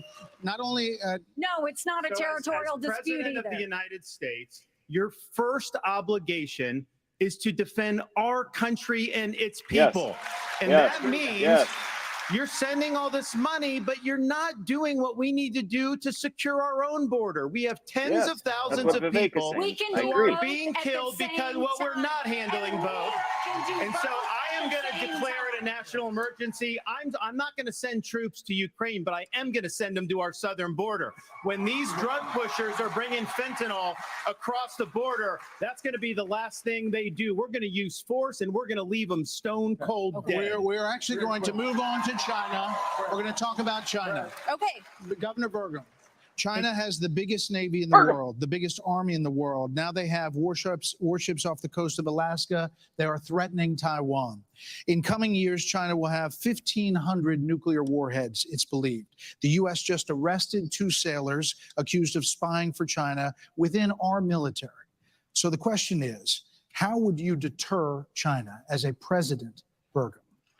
Well, this is the number one issue we're facing. Great and of course, question. we I haven't been haven't heard talking Burgum about it. talk on We it. act like that letting Russia win in the Ukraine is like a gimme as opposed to a gift to China. Russia has become China's gas station. But how would we do it? The Biden administration is a complete fail. China imports 10 million barrels of oil a day, more than any other country in the world. There we go. They do not even have all the food they need to feed everybody in that country. So they don't have energy security or food security. Sell But the energy Biden to friends, not administration buy sends from enemies. Blinken, Yellen over there. They're over there talking. They don't even bring up energy because they're too busy trying to kill the U.S. energy here. And what we need to do is not meetings, not press releases, because something that would send a lot more than a press release is actually Harpoon missiles. We need anti-ship missiles on Taiwan. The way that you have a war never start, which is the goal. The way you have peace through strength is that you actually have strength. You actually have deterrence. And what we have in what we've got going on in Ukraine is an example of when deterrents fail. What is an example there of Biden's disastrous withdrawal from Afghanistan? The fact that he greenlighted Putin moving into Ukraine, and then now they see weakness, and when they see weakness, they make a move. And we have to be strong, and we have to be strong both in Ukraine, and we can solve the southern border. Absolutely, we can do that, because guess what? There's only 19,855 authorized people for the Border Patrol, but they're not all staff because the Biden administration doesn't enforce law enforcement. But Biden administration wanted to put 87,000 people in the IRS as opposed to giving the money and the support we need to our own Border Patrol. Okay. Pretty good. Pretty good That answer. same question. Pretty good answer for Burgum. Let's fire the Not a breakout answer. 87,000 IRS agents and hire or double the number of Border Patrol agents. I just left Yuma, Arizona about 2 weeks ago. The most pressing need of the American people from a national security standpoint is our southern border. It has led to the death of 70,000 Americans because of fentanyl, plus 6 million illegal crossings since President Biden has taken office, and 200 people on our national security watch list have been caught at our border. How many have not been caught at our southern border? If we just spend $10 billion, we could finish the wall. For $5 billion more, we could have the military-grade technology to surveil our southern border to stop the flow of fentanyl and save 70,000 Americans a year. That should be the priority of this government. And as the next president of the United States, I will make that border wall complete. There are many more questions on China. I do want to ask about. I want to say I couldn't agree more. It's not just the 70,000 from fentanyl. We've lost 200,000 people to overdoses since Biden took office. That's 300 people a day. We're taking mass casualties, and that's a statistic, but these are sons and daughters, nieces and nephews that we're losing. We've got North Dakota troops down there flying night helicopter missions from San Diego to the Gulf Coast, trying to stop these transnational criminal organizations. They've got better funding on their side than we've got on our side. Speaking of which, Governor Hutchinson, images from earlier this month, Governor Hutchinson, with Mexico, Vice President Pence, images from earlier this month. Vice President Pence, it really doesn't help. I'm asking a question. Earlier this month, images showed suspected cartel members crossing into Texas with rifles. Do you consider this an Pence invasion? is getting Would you authorize scolded like a lethal child force because he's kind of along acting that like a child. There would be lethal force used by the Border Patrol, law enforcement as needed to protect the border. Absolutely. When you look at the military has to be used for intelligence gathering purposes. This is not unusual. Whenever I was in the Bush administration, we went down there and met with President Vicente Fox of Mexico and asked his help in going after the cartels. And he looked at me and said, they're a problem to us as well. And so we joined together and we took down the Ariana Felix brothers leading the Tijuana cartel. And that made a difference. Ramon was shot and killed and Ben Amin was captured. Cooperation makes a difference. We cannot be successful going against the cartel unless we bring in Mexico as a partner. We have to use economic pressure to accomplish that. President Obrador has not been helpful, and we have to use economic pressure that this administration is not using. The rule of law has to matter on both sides of it. Okay. This is critical. I've done it. We know what needs to be done. The military has to be limited in its use. When after 9/11, we had the global war on terror, and guess what? We protected the border at the same time. You can do both. Okay, let's go to Governor DeSantis. So as president, would you support sending U.S. Special Forces over the border into Mexico to take out fentanyl labs, to take out drug cartel operations? Would you support that kind of American military use? Yes, and I will do it on day one. Here's the thing. The Pretty straightforward answer. cartels are killing tens of thousands of our fellow citizens. You want to talk about a country in decline? You have the cartels controlling a lot of part of your southern border. We have to reestablish the rule of law, and we have to defend our people. The president of the United States has got to use all available powers as commander in chief to protect our country and to protect the people. So when they're coming across, yes, we're going to use lethal force. Yes, we reserve the right to operate. How many more tens of thousands are we going to let to die? I am sick. I've met angel moms throughout this country. I met a lady in Texas named Tracy, and her son took one Percocet that was laced with fentanyl, immediately died.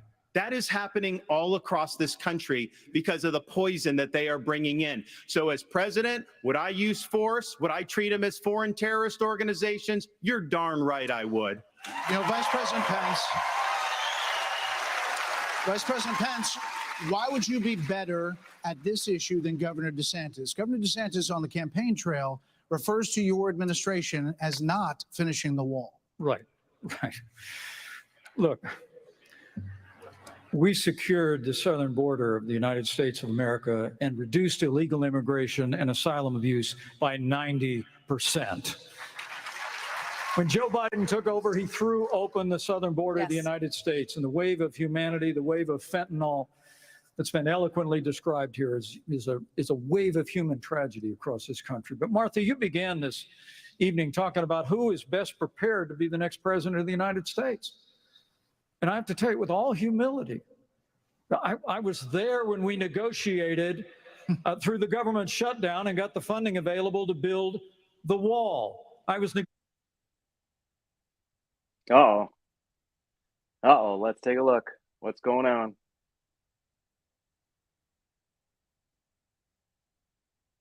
Well, there you have it. There you have it.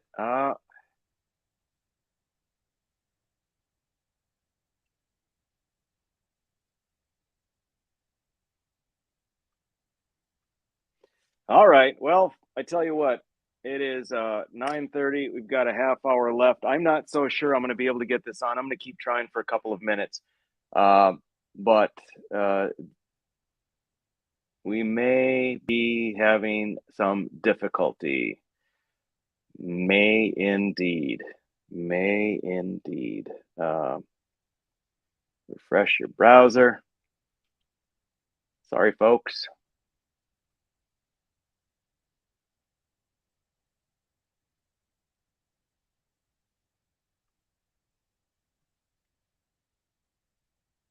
Hang in there with me. I think we might be getting it back. Hold on. So many wonderful people from Yep, around the here we world go. who are waiting in line, following the law to try to come here and pursue the American dream. And those people are waiting and waiting and waiting because we haven't dealt with the problem of the folks who are here. We have to have them detained. We have to make sure that they are not rewarded for having broken the law. And one last thing on this fentanyl issue.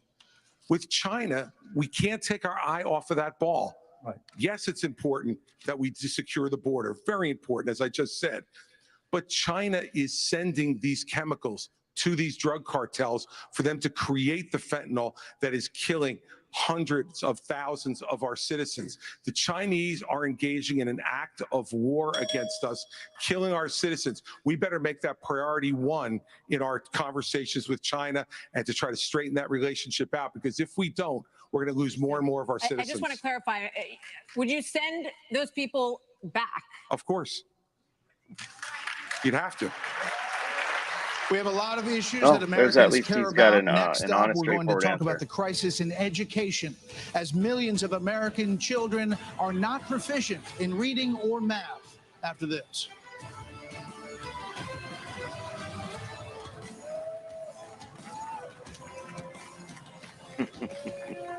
Is because All right, nice rowdy audience. A lot of fun there. So I don't know. What do you guys think? I'd love to see your comments. And for those of you in North Dakota, what does Burgum need to do? What can he realistically do to have a breakout moment in the last, what's going to be the last essentially 20 minutes of the debate? Nikki Haley, I'm just not sure that the sort of the neocon globalist, world police, war hawk. I don't know that flies anymore. I just don't. People are seeing we have too many problems here. We've got Burgum was saying it. Burgum's right. Vivek strongly saying it, unapologetically. We've got problems here. Maybe before we try to solve the world's problems, we should spend more effort on solving our own problems. I think that's absolutely what's necessary. Yeah, I'm just, I don't know. I've got some comments. People are asking me to shut the hell up. I hate to tell you folks, but you signed into my Facebook page. So anyway, I'm trying not to speak over them too much so that you can hear what they're saying. But the whole point of this is to have a watch party with the person that's hosting. So enough said there. But I don't know. I'd be interested to hear what you guys think. Is Chris Christie there to help Pence? He's there to help somebody. So that's my contention at this point. I think if anyone has been on Predict It and you bought Ramaswamy, I think that's going to go up. We'll see. I'll look at that here before we get started. It's got to go up. And I think that this may be, DeSantis was stalled out, and God knows why. I mean, there's certainly several explanations, but he just completely stalled out. And it could be what the Democrats have been doing to Trump has motivated the base to support Trump. Whereas before they may have been saying, you know what, maybe it is time for a new person, this or that.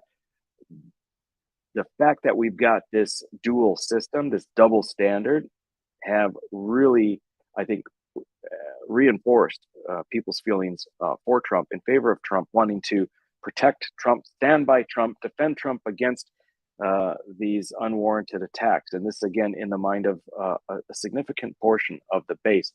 So I think that the Democrats have helped Trump's numbers and have hindered DeSantis. Now, DeSantis is not doing a whole lot to help himself. There's no doubt about that. But it does beg the question, are the progressives, are the Democrats attacking Trump to try and solidify his standing in the primary election because they believe that they are more likely to beat Trump than some of the other candidates? That's a good argument, I think, on what they're doing, because you have to understand that they're not, there are some intelligent folks in the Democrat Party, believe it or not. And so are they playing 3D chess? It could be. But then you have to also ask, well, if they're focused on this long-term strategy, because they think Trump they can beat, because they hate him so bad, they believe he's going to fall apart before the general election, why are they putting Biden up against him?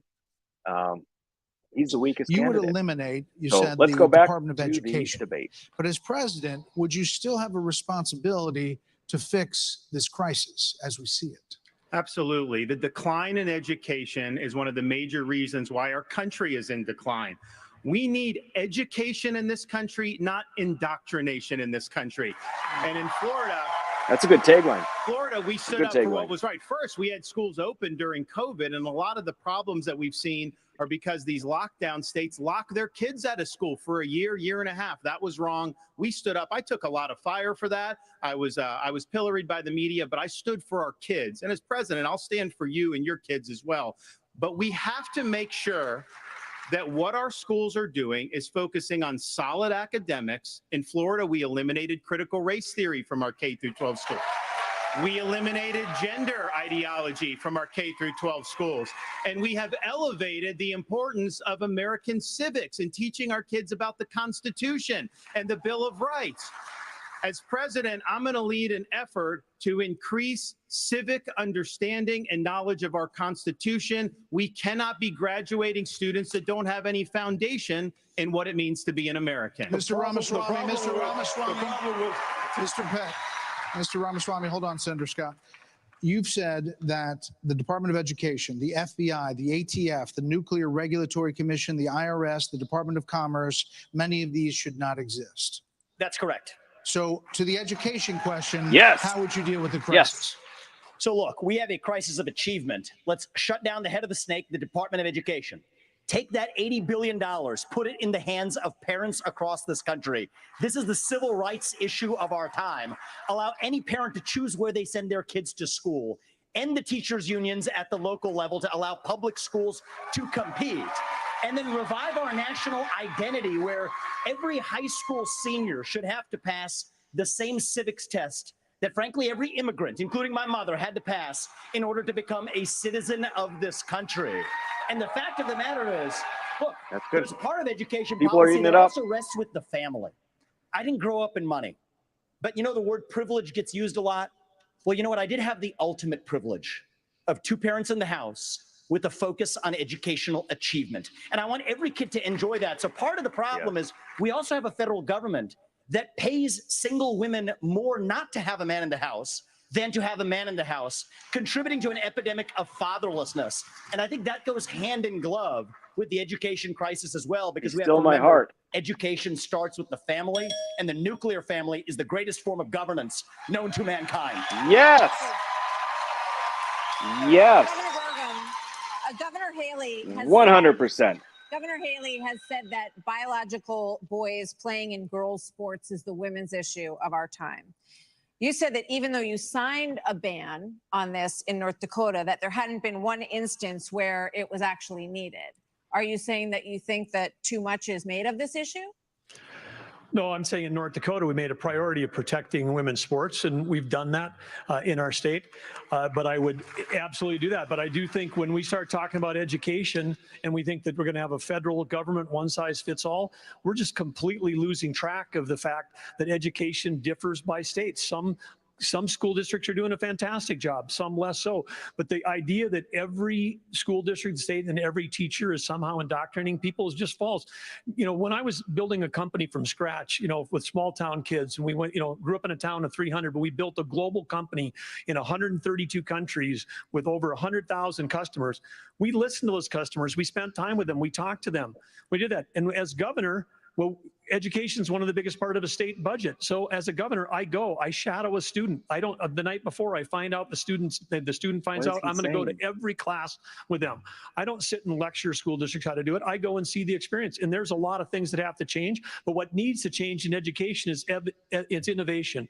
We're doing it the same way we did it 50 years ago with innovation, not regulation. I would get rid of the Department of Education. I would give block grants to schools, but I'd give them on merit based on who's doing the most innovative. I just got done holding the 7th annual Governor's Conference on Innovation Education. Innovate, not regulate. You should see what the people are doing when you cut loose the red tape, get the burden off their back. They care. Teachers in this country, the vast majority of them care about those kids. They're working in low-paying jobs, and they're fighting for those kids and their families. Governor Haley, you That's said that this is the women's issue of our time. First, I'll tell you, as a parent, the He was one thing you floundering want there. is for your child to have a better life than you did. And we can talk about all of these things, and there's a lot of crazy woke things happening in schools, but we've got to get these kids reading. If a child can't read by 3rd grade, they're 4 times less likely to graduate high school. So we need to make sure we bring in reading remediation all over this country. We need transparency in the classroom because parents should never have to wonder what's being said or taught to their children in the classroom. Parents need to be deciding which schools their kids go to because they know best. And let's put vocational classes back into the high schools. Let's teach our kids to build things again.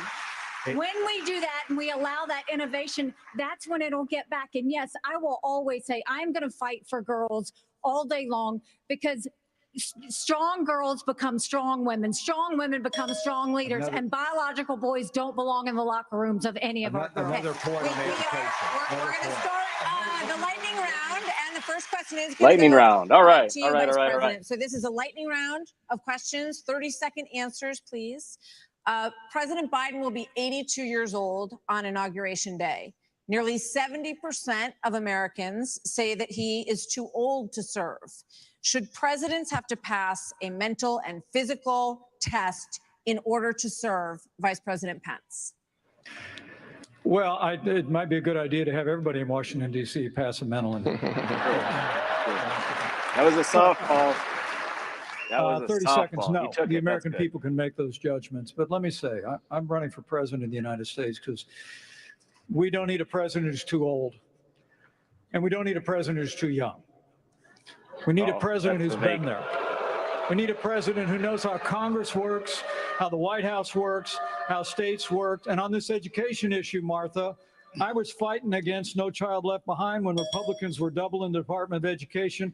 I'll also shut down the federal Department of Education. And when I was governor, we doubled the size of the largest school choice program in America. And we'll give school choice to every family in America when I'm in the White House. This is a lightning round, Mr. Ramaswamy. I think you were mentioned there. You're 38. You're the youngest on the stage. You've said, and you just said, you want a civics test or public service for those under 25 to be able to vote. So the question is, do you want a mental acuity test for presidents over 75? I believe in the people of this country to tell the difference between somebody who's an automaton and somebody who's actually a thinking agent in the White House, which we don't have in there today. And I will tell you, I want to address Vice President Pence's comment.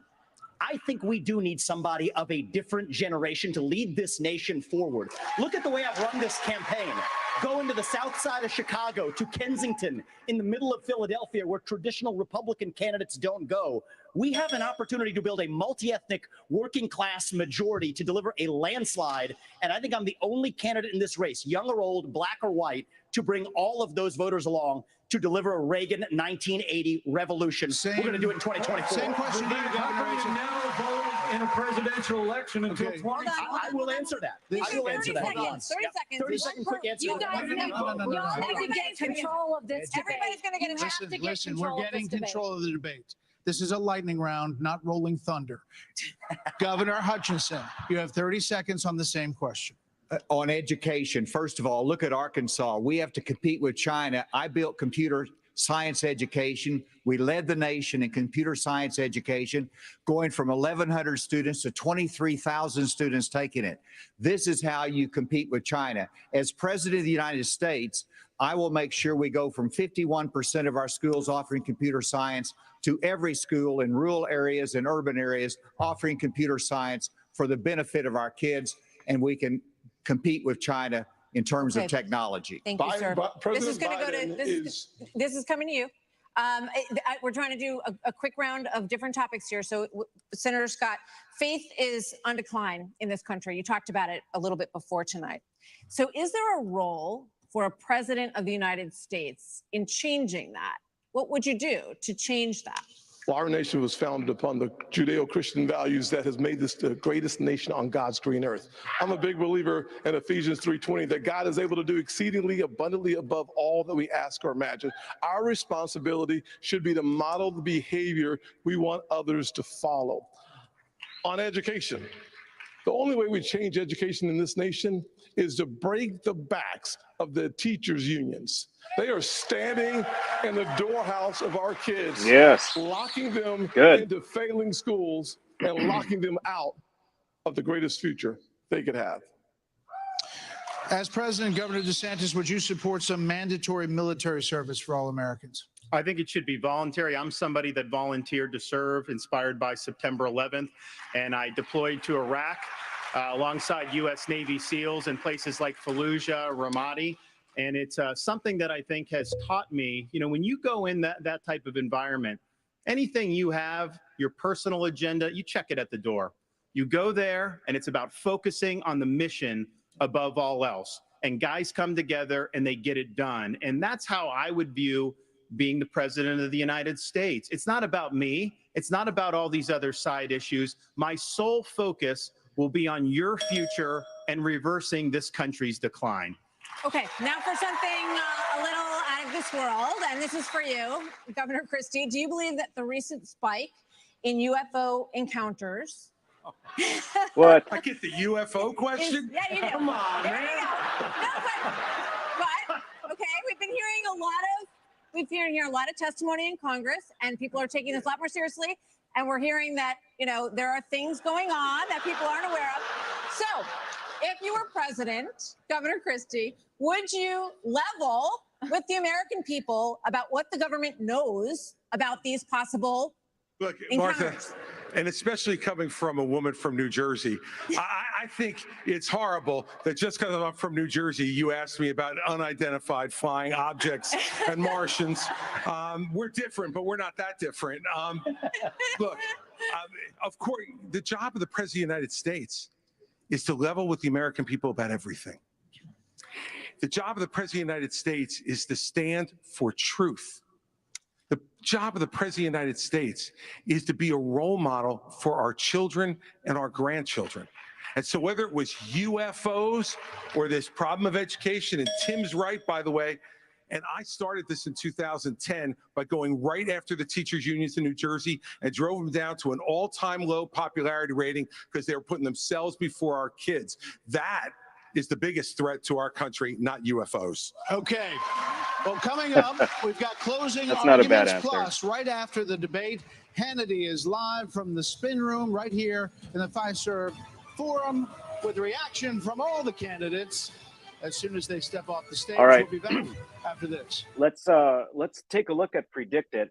I don't have a way to bring it up, but I'm going to let you know with Predictit. So predictit.org is a site that people are making bets, if you will. I won't go into the details, but essentially you get it's a game that you can bet actual real money on, and it's all politically related. And there is a board, a category, who will win the 2024 Republican presidential nomination.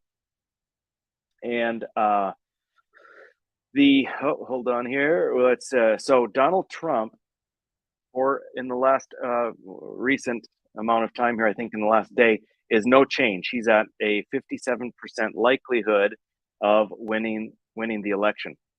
Ron DeSantis has climbed 3 cents since this debate started. 3 cents. I was expecting a little bit more, and I was expecting Donald Trump to drop down because Ron DeSantis and Vivek Ramaswamy, I think, have done very well. I'm expecting them to pull from some of the lower candidates, but also a little bit I was expecting them to pull from Donald Trump. Ron DeSantis has gone up 3 cents to a 16% chance of being the 2024 Republican presidential nominee. Vivek Ramaswamy down 5 cents. Down 5 cents. I got to take a look at this. Nikki Haley is up 2 cents. Tim Scott is down 2 cents. Chris Christie is down 2 cents. Mike Pence, no change. Doug Burgum, no change. He's at 1 cent. And Asa Hutchinson, also at 1 cent, no change. Now here, let's take a look at 24-hour market graph, and what we see is Ramaswamy has dipped in the last hour. Interesting. I wonder what I'm missing. I thought, is he coming across too polished, too arrogant, not genuine? I think his ideas are amazing. Are his ideas not resonating with people? He's actually dropped down. How interesting. DeSantis is dropped ever so slightly, and Trump is flat. So there you have it on Predictit. Let's get back here, see where they're at. No, not back yet. Geez, what a surprise. Vivek's numbers have dropped, at least on predictit.org. I am so very arrogant. Okay, so, oops, yeah, here, let's see. We've got, Cindy says very arrogant. So this person, Tim Scott, Vivek did great. Andrea says that Vivek is not genuine. Yes, you're out of your mind. Don't know. Here we have Vivek is very good, but not for president.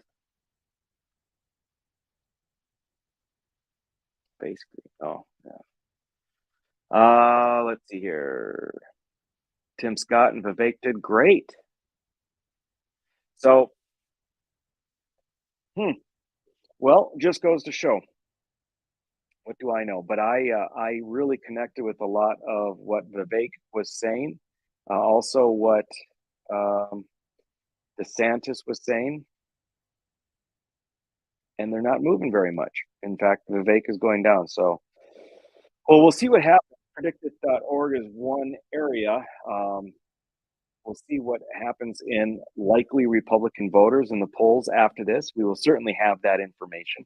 Predictit.org, I would say, at least in my experience, it seems to me that it's actually a greater percentage of non-primary Republican voters, in fact, more progressives than there are conservatives. That's the way it feels to me with the way some of the markets are going on Predictit. Nevertheless, he's going down. So, yeah, A live maybe he's look coming at the across too Reagan arrogant. Library What as an the interesting sun thing. sets in The Simi Valley, arrogance will California. turn We'll see people there off next month to when the our colleagues point at Fox Business host the of not next 2024 liking showdown. them Fox more Business is than the words partnering they with say. Univision, the Reagan Foundation, and Rumble to bring you the second Republican presidential debate on September 27th. It looks pretty nice there. 20 years ago, 70% of Americans said they were extremely proud to be an American. That number has now plummeted to just 39%. In his pitch to get to the Oval Office, President Reagan called America the shining city on a hill, a beacon of hope and optimism. So in your closing statement tonight, please tell American voters why you are the person who can inspire this nation to a better day. These are 45 seconds, and we begin with Governor Burgum. I understand why America's hurting. Biden's inflation is choking us. I grew up in a small town.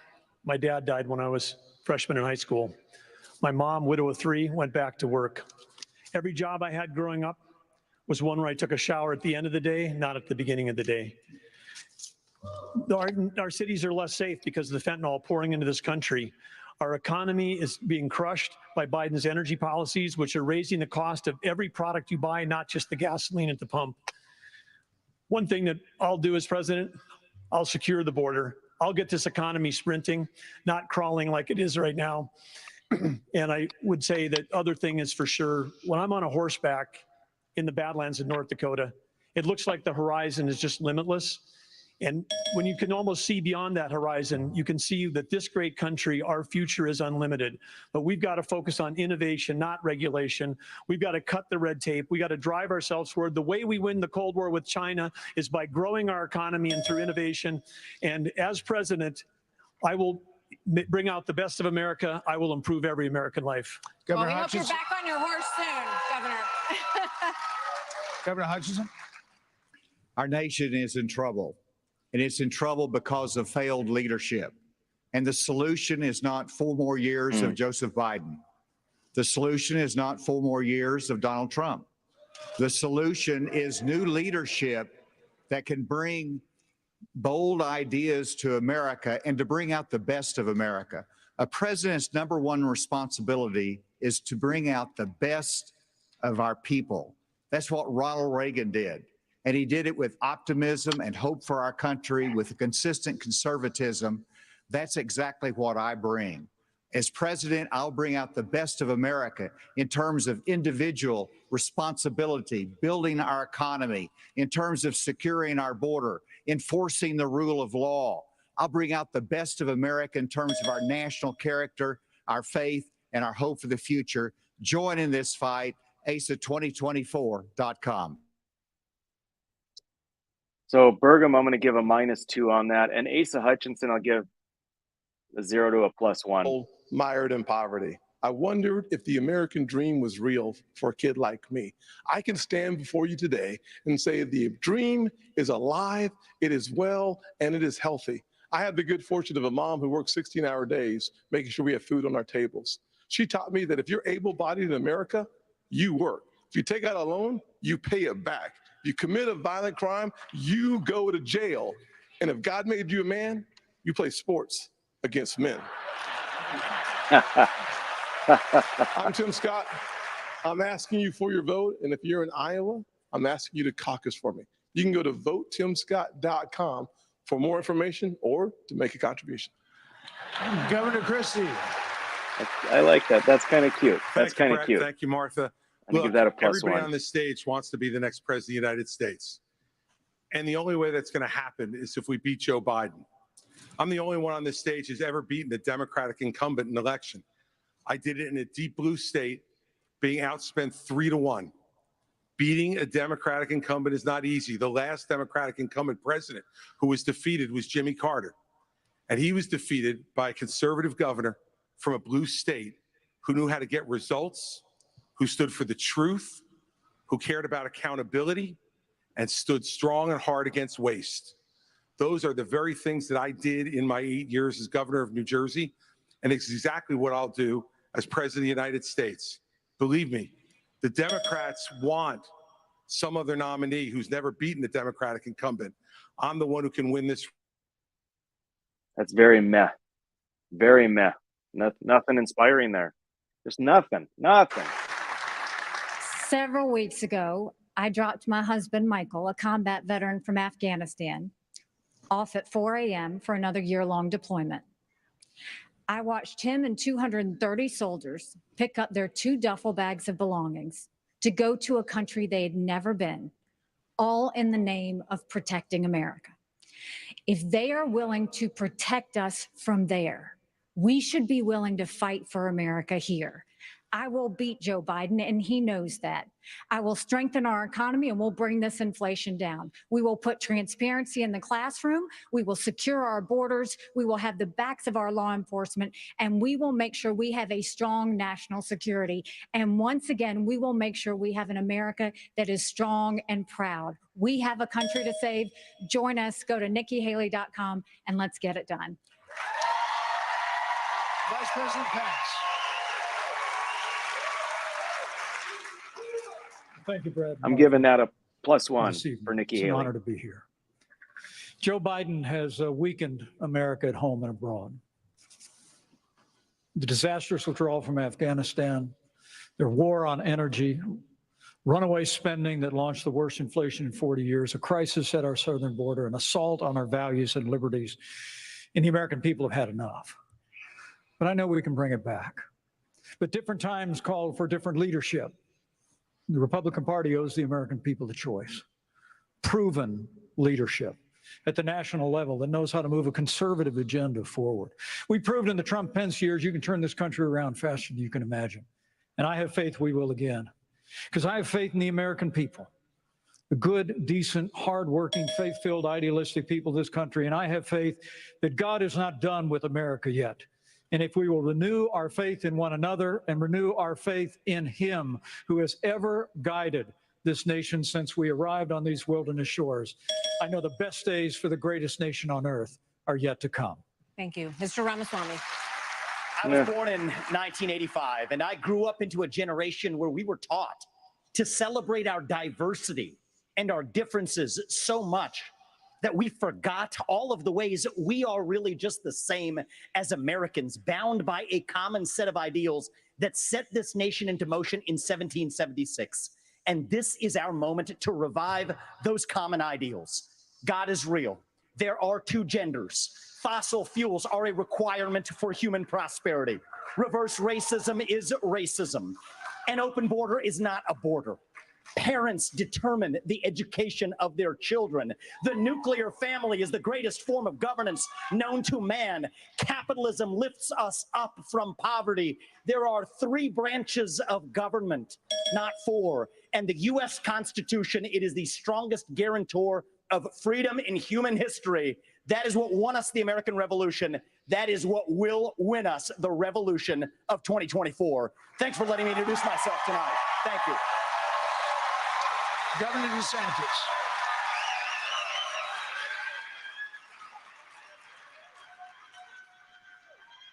Governor? This is our time for choosing. We will send Joe Biden back to his basement, and we will reverse the decline of this country. I'm a blue-collar kid. I work minimum wage jobs to be able to make ends meet. I understand the importance of the American dream, and I know how that's slipped away from so many millions of Americans. We'll restore it. I'm a veteran who served in Iraq. I know what it means to put service above self. I'm also a dad and a husband to 6'5" and 3-year-old. I understand the importance of protecting parents' rights and the well-being of our children. In Florida, we showed it could be done. I made promises and I delivered on all of those promises. 2024 is make or break. We're not getting a mulligan, no excuses. I will get the job done. And as your president, I will not let you down. God bless you all. Well, we want to say thank you. Thank you to all the candidates on the stage tonight, and thank you to Milwaukee. Thank you, everybody. We will see you on the campaign trail from debates to primaries to the general election. So what it comes down to is, I think what we're going to see in the next debate, I don't know if Ron DeSantis can do it, but what he's going to need to do is sound like it's coming from the heart. He needs to express that to people, that it's really coming from the heart, because it sounds like he's reading a teleprompter. It sounds like they're words that he memorized. Vivek, it sounds like it could be coming from the heart, or he's just a super skilled speaker, but he's going to have to tone down. Clearly, people are identifying a sense of arrogance with him. The big smile and laughing when people are criticizing.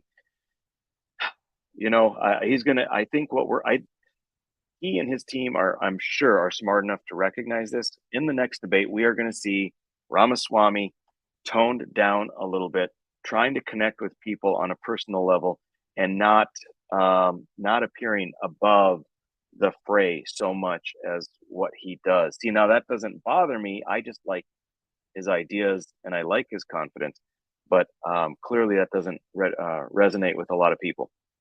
So great debate.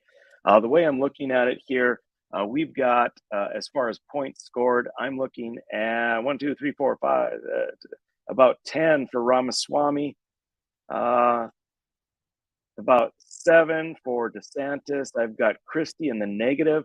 I've got Scott at about a +3, Haley at about a +1. She had more, but then lost them. Pence, I've got at about a -1. Hutchinson, I've got roughly neutral, and Burgum, I've actually got negative. I'm so disappointed with his closing argument, with his closing statement. This is the one thing that he could say the way he wanted, with the duration that he knew he would have to get those things out, to really make that final impact, because he wasn't getting it during the debate. This is his moment that he had control on. And I'm afraid to say he blew it. He blew it. He appeared to be someone who is not ready for prime time. I don't think that is a strong statement. If we look at his closing statement, he looks like someone who needs to practice. He looks like someone that you would say, you know what, not this time around, but if you keep at it, maybe in 2028. That's what he looks like. I don't see a path forward. When you are a 1% ID person, you have one chance, in my opinion. If you get on that stage, you've got one chance to make an impression. In my opinion, he didn't. But Haley, no surprises there. Very strong on foreign intervention, a bit more of a neocon. She has a lot of things right. Scott, you know, I'd love to hear him speak more. And I think he has potential to still break out. Definitely has potential to break out. DeSantis and DeSantis and Vivek, we spoke about. Pence, I don't see him going anywhere. I really don't. Christie is just going to go away. This is my prediction. Once it appears that Pence really doesn't have a path, Christie's going to go away, because I think that's the whole reason he's there. Asa, well, probably going to go the wayside like Burgum. Anyway, thanks for joining tonight. We're going to end the broadcast. It was a lot of fun, and we'll see where things go in national polling for these candidates in the next day or so. Adios.